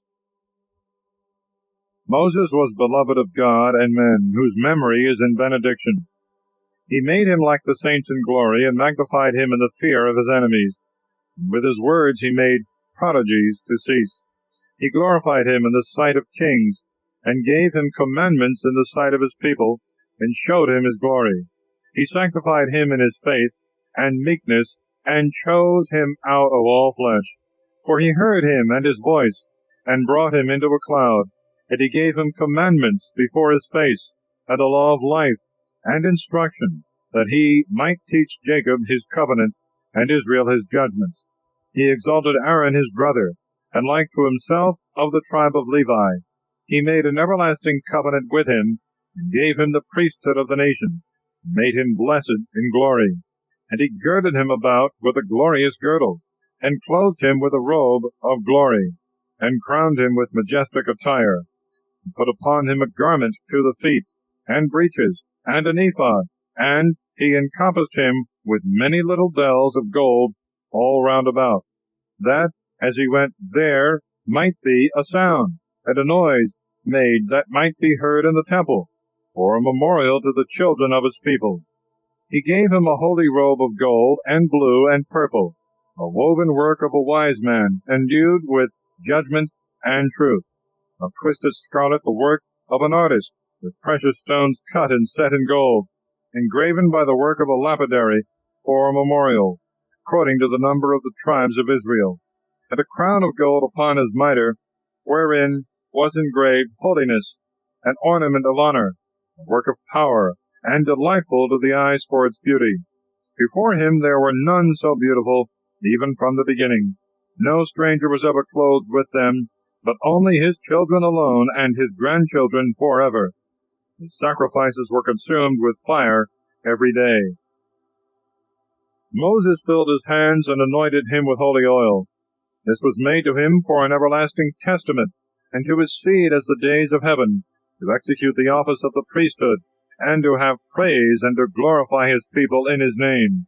He chose him out of all men living, to offer sacrifice to God, incense, and a good savor, for a memorial to make reconciliation for his people. And he gave him power in his commandments, in the covenants of his judgments, that he should teach Jacob his testimonies, and give light to Israel in his law. And strangers stood up against him, and through envy the men that were with Dathan and Abiram compassed him about in the wilderness, and the congregation of Korah in their wrath. The Lord God saw, and it pleased him not, and they were consumed in his wrathful indignation. He wrought wonders upon them, and consumed them with a flame of fire. And he added glory to Aaron, and gave him an inheritance, and divided unto him the firstfruits of the increase of the earth. He prepared them bread in the first place unto fullness, for the sacrifices also of the Lord they shall eat, which he gave to him and to his seed. But he shall not inherit among the people in the land, and he hath no portion among the people, for he himself is his portion and inheritance. Phinehas the son of Eleazar is the third in glory, by imitating him in the fear of the Lord. And he stood up in the shameful fall of the people. In the goodness and readiness of his soul he appeased God for Israel. Therefore he made to him a covenant of peace, to be the prince of the sanctuary and of his people. The dignity of priesthood should be to him and to his seed forever. And a covenant to David the king, the son of Jesse of the tribe of Judah, an inheritance to him and to his seed, that he might give wisdom into our heart to judge his people in justice, that their good things might not be abolished. And he made their glory in their nation everlasting. Chapter 46. The praise of Joshua, of Caleb, and of Samuel.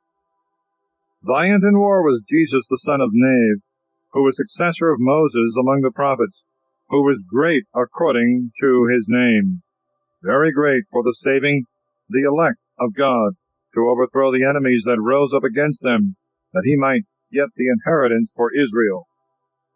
How great glory did he gain when he lifted up his hands and stretched out swords against the cities!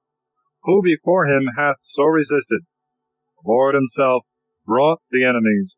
Was not the sun stopped in his anger, and one day made as two? He called upon the Most High Sovereign when the enemies assaulted him on every side, and the great and holy God hurt him by hailstones of exceeding great force. He made a violent assault against the nation of his enemies, and in the descent he destroyed the adversaries, that the nations might know his power, that it is not easy to fight against God. And he followed the mighty one. And in the days of Moses he did a work of mercy, he and Caleb the son of Jephunneh, in standing against the enemy, and withholding the people from sins, and appeasing the wicked murmuring. And they two being appointed, were delivered out of the danger from among the number of 600,000 men on foot, to bring them into their inheritance, into the land that floweth with milk and honey. And the Lord gave strength also to Caleb, and his strength continued even to his old age, so that he went up to the high places of the land, and his seed obtained it for an inheritance, that all the children of Israel might see that it is good to obey the holy God. Then all the judges, every one by name, whose heart was not corrupted, who turned not away from the Lord, their memory might be blessed, and their bones spring up out of their place, and their name continue forever, glory of the holy men remaining unto their children. Samuel, the prophet of the Lord, the beloved of the Lord his God, established a new government, and appointed princes over his people. By the law of the Lord he judged the congregation, and the God of Jacob beheld, and by his fidelity he was proved a prophet.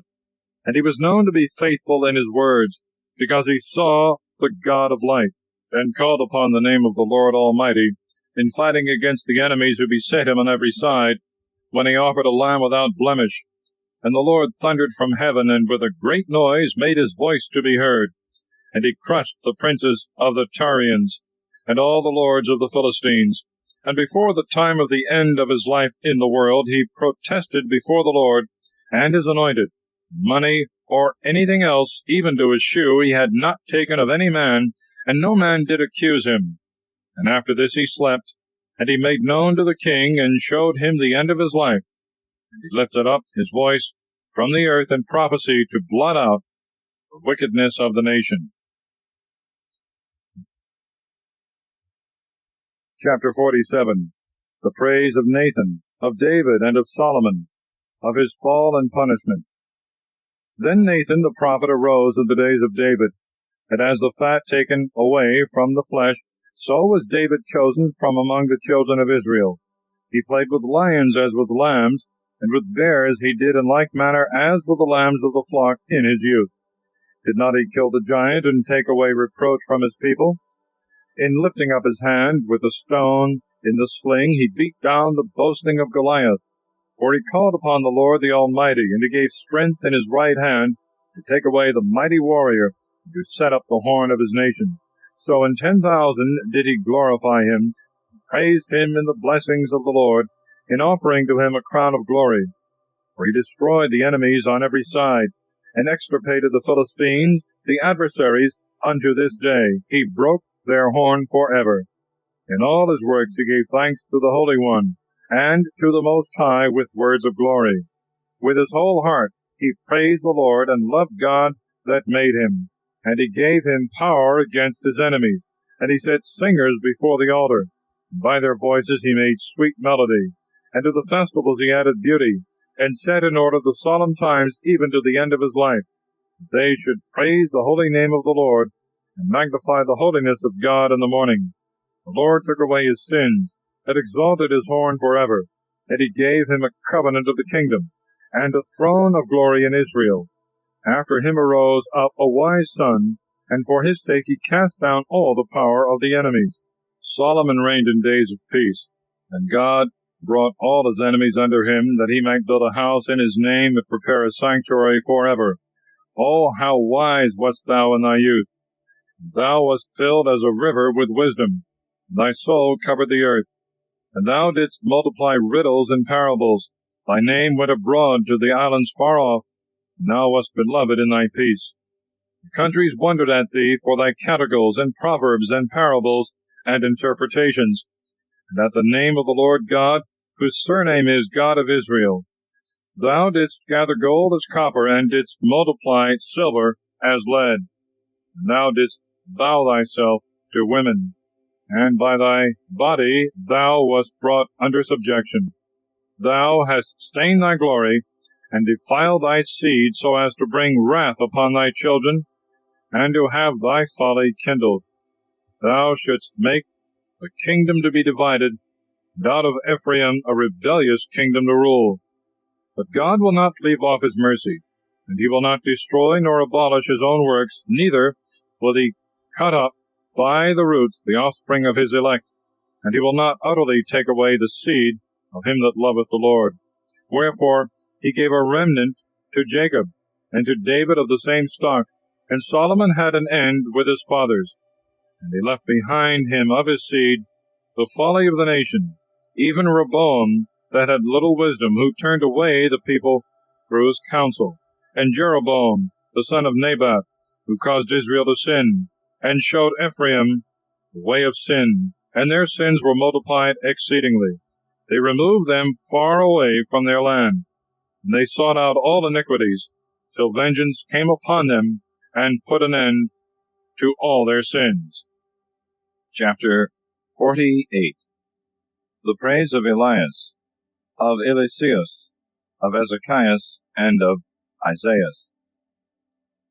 And Elias the prophet stood up as a fire, and his word burnt like a torch. He brought a famine upon them, and they that provoked him in their envy were reduced to a small number, for they could not endure the commandments of the Lord. By the word of the Lord he shut up the heaven, and he brought down fire from heaven thrice. Thus was Elias magnified in his wondrous works. And who can glory like to thee, who raisest up a dead man from below, from the lot of death by the word of the Lord God, who broughtest down kings to destruction, and brokest easily their power in pieces, and the glorious from their bed, who heardest judgment in Sinai, and in Horeb the judgments of vengeance, who anointest kings to penance, and madest prophets successors after thee, who wast taken up in a whirlwind of fire, in a chariot of fiery horses, who art registered in the judgments of times to appease the wrath of the Lord, to reconcile the heart of the Father to the Son, and to restore the tribes of Jacob. Blessed are they that saw thee, and were honored with thy friendship. For we live only in our life, but after death our names shall not be such. Elias was indeed covered with a whirlwind, and his spirit was filled up in Elysius. In his days he feared not the prince, and no man was more powerful than he. No word could overcome him, and after death his body prophesied. In his life he did great wonders, and in death he wrought miracles. For all this the people repented not, neither did they depart from their sins till they were cast out of their land, and were scattered through all the earth. And there was left but a small people, and a prince in the house of David. Some of these did that which pleased God, but others committed many sins. Hezekiah fortified his city, and brought in water into the midst thereof, and he digged a rock with iron, and made a well for water. In his days Sennacherib came up, and sent Rabshakeh, and lifted up his hand against him. And he stretched out his hand against Sion, and became proud through his power. Then their hearts and hands trembled, and they were in pain as women in travail. And they called upon the Lord, who was merciful, and spreading their hands they lifted them up to heaven. And the Holy Lord God quickly heard their voice. He was not mindful of their sins, neither did he deliver them up to their enemies, but he purified them by the hand of Isaiah, the holy prophet. He overthrew the army of the Assyrians, and the angel of the Lord destroyed them. For Hezekiah did that which pleased God, and walked valiantly in the way of David his father, which Isaiah, the great prophet, and faithful in the sight of God, had commanded him. In his days the sun went backward, and he lengthened the king's life. With a great spirit he saw the things that are to come to pass at last, and comforted the mourners in Sion. He showed what should come to pass forever, secret things before they came. Chapter 49. Praise of Josias, of Jeremiah, Ezekiel, and the 12 prophets. Also of Zerubbabel, Jesus the son of Josedek, Nehemiah, Enoch, Joseph, Seth, Sem, and Adam. The memory of Josias is like the composition of a sweet smell made by the art of a perfumer. His remembrance shall be sweet as honey in every mouth, and as music at a banquet of wine. He was directed by God unto the repentance of the nation, and he took away the abominations of wickedness. And he directed his heart towards the Lord. In the days of sinners he strengthened godliness. Except David and Hezekiah and Josiah, all committed sin. For the kings of Judah forsook the law of the Most High, and despised the fear of God. So they gave their kingdom to others, and their glory to a strange nation. They burnt the chosen city of holiness, and made the streets thereof desolate, according to the prediction of Jeremiah. For they treated him evil, who was consecrated a prophet from his mother's womb, to overthrow and pluck up, and destroy, and to build again and renew. It was Ezekiel that saw the glorious vision, which was shown him upon the chariot of cherubims. For he made mention of the enemies under the figure of rain, and of doing good to them that showed right ways, and made the bones of the 12 prophets spring up out of their place. For they strengthened Jacob, and redeemed themselves by strong faith. How shall we magnify Zerubbabel? He was as a signet on the right hand. In like manner Jesus, the son of Josedech, who in their days built the house and set up a holy temple to the Lord, prepared for everlasting glory.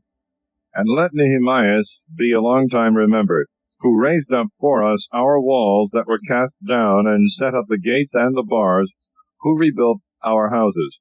No man was born upon earth like Enoch, for he also was taken up from the earth, nor is Joseph, who was a man born prince of his brethren, the support of his family, the ruler of his brethren, the stay of the people. And his bones were visited, and after death they prophesied. Seth and Sem obtained glory among men, and above every soul Adam in the beginning. Chapter 50. The praises of Simon the high priest. The conclusion. Simon the high priest, the son of Onias, who in his life propped up the house, and in his days fortified the temple. By him also the height of the temple was founded, the double building and the high walls of the temple. In his days the wells of water flowed out, and they were filled as the sea above measure. He took care of his nation, and delivered it from destruction. He prevailed to enlarge the city, and obtained glory in his conversation with the people, and enlarged the entrance of the house and the court. He shone in his days as the morning star in the midst of a cloud, and as the moon at the full, and as the sun when it shineth, so did he shine in the temple of God, and as the rainbow giving light in the bright clouds, and as a flower of roses in the days of the spring, and as the lilies that are on the brink of the water, and as the sweet-smelling frankincense in the time of summer, as a bright fire, and frankincense burning in the fire, as a massy vessel of gold adorned with every precious stone, as an olive tree budding forth, and a cypress tree rearing itself on high, when he put on the robe of glory, and was clothed with the perfection of power. When he went up to the holy altar, he honored the vesture of holiness. And when he took the portions out of the hands of the priests, he himself stood by the altar. And about him was the ring of his brethren, and as the cedar planted in Mount Libanus, and as branches of palm trees, they stood round about him, and all the sons of Aaron in their glory. And the oblation of the Lord was in their hands before all the congregation of Israel. And finishing his service on the altar, to honor the offering of the Most High King, he stretched forth his hand to make a libation, and offered of the blood of the grape. He poured out at the foot of the altar a divine odor to the Most High Prince. Then the sons of Aaron shouted. They sounded with beaten trumpets, and made a great noise to be heard for a remembrance before God. Then all the people together made haste, and fell down to the earth upon their faces, to adore the Lord their God, and to pray to the Almighty God, the Most High. And the singers lifted up their voices, and in the great house the sound of sweet melody was increased. The people in prayer besought the Lord the Most High, until the worship of the Lord was perfected, and they had finished their office. Then coming down, they lifted up his hands over all the congregation of the children of Israel, to give glory to God with his lips, and to glory in his name. And he repeated his prayer, willing to show the power of God. And now pray ye to the God of all, who hath done great things in all the earth, who hath increased our days from our mother's womb, and hath done with us according to his mercy. And he grant us joyfulness of heart, and that there be peace in our days in Israel forever, that Israel may believe that the mercy of God is with us, to deliver us in his days. There are 2 nations which my soul abhorreth, and the third is no nation which I hate. They that sit on Mount Seir, and the Philistines, and the foolish people that dwell in Sichem. Jesus the son of Sirach of Jerusalem hath written in this book the doctrine of wisdom and instruction, who renewed wisdom from his heart. Blessed is he that is conversant in these good things. He that layeth them up in his heart shall be wise always. For if he do them, he shall be strong to do all things, because the light of God guideth his steps. Chapter 51. A prayer of praise and thanksgiving. A prayer of Jesus, the son of Sirach. I will give glory to thee, O Lord, O King, and I will praise thee, O God my Savior. I will give glory to thy name, for thou hast been a helper and protector to me, and hast preserved my body from destruction, from the snare of an unjust tongue, and from the lips of them that forge lies. And in the sight of them that stood by, thou hast been my helper. Thou hast delivered me according to the multitude of the mercy of thy name, from them that did roar, prepared to devour, out of the hands of them that sought my life, and from the gates of afflictions, which compassed me about, from the oppression of the flame which surrounded me, and in the midst of the fire I was not burnt, from the depth of the belly of hell, and from an unclean tongue, and from lying words, from an unjust king, and from a slanderous tongue. My soul shall praise the Lord even to death, and my life was drawing near to hell beneath. They compassed me on every side, and there was no one that would help me. I looked for the succor of men, and there was none. I remember thy mercy, O Lord, and thy works which are from the beginning of the world. How thou deliverest them that wait for thee, O Lord, and savest them out of the hands of the nations. Thou hast exalted my dwelling place upon the earth, and I have prayed for death to pass away. I called upon the Lord, the Father of my Lord, that he would not leave me in the day of my trouble, and in the time of the proud without help. I will praise thy name continually, and will praise it with thanksgiving, and my prayer was heard. Thou hast saved me from destruction, and hast delivered me from the evil time. Therefore I will give thanks, and praise thee, and bless the name of the Lord. When I was yet young, before I wandered about, I sought for wisdom openly in my prayer. I prayed for her before the temple, and unto the very end I will seek after her, and she flourished as a grape soon ripe. My heart delighted in her, my foot walked in the right way. From my youth up I sought after her. I bowed down my ear a little, and received her. I found much wisdom in myself, and I profited much therein. Him that giveth me wisdom will I give glory. For I have determined to follow her. I have had a zeal for good, and shall not be confounded. My soul hath rested for her, and in doing it I have been confirmed.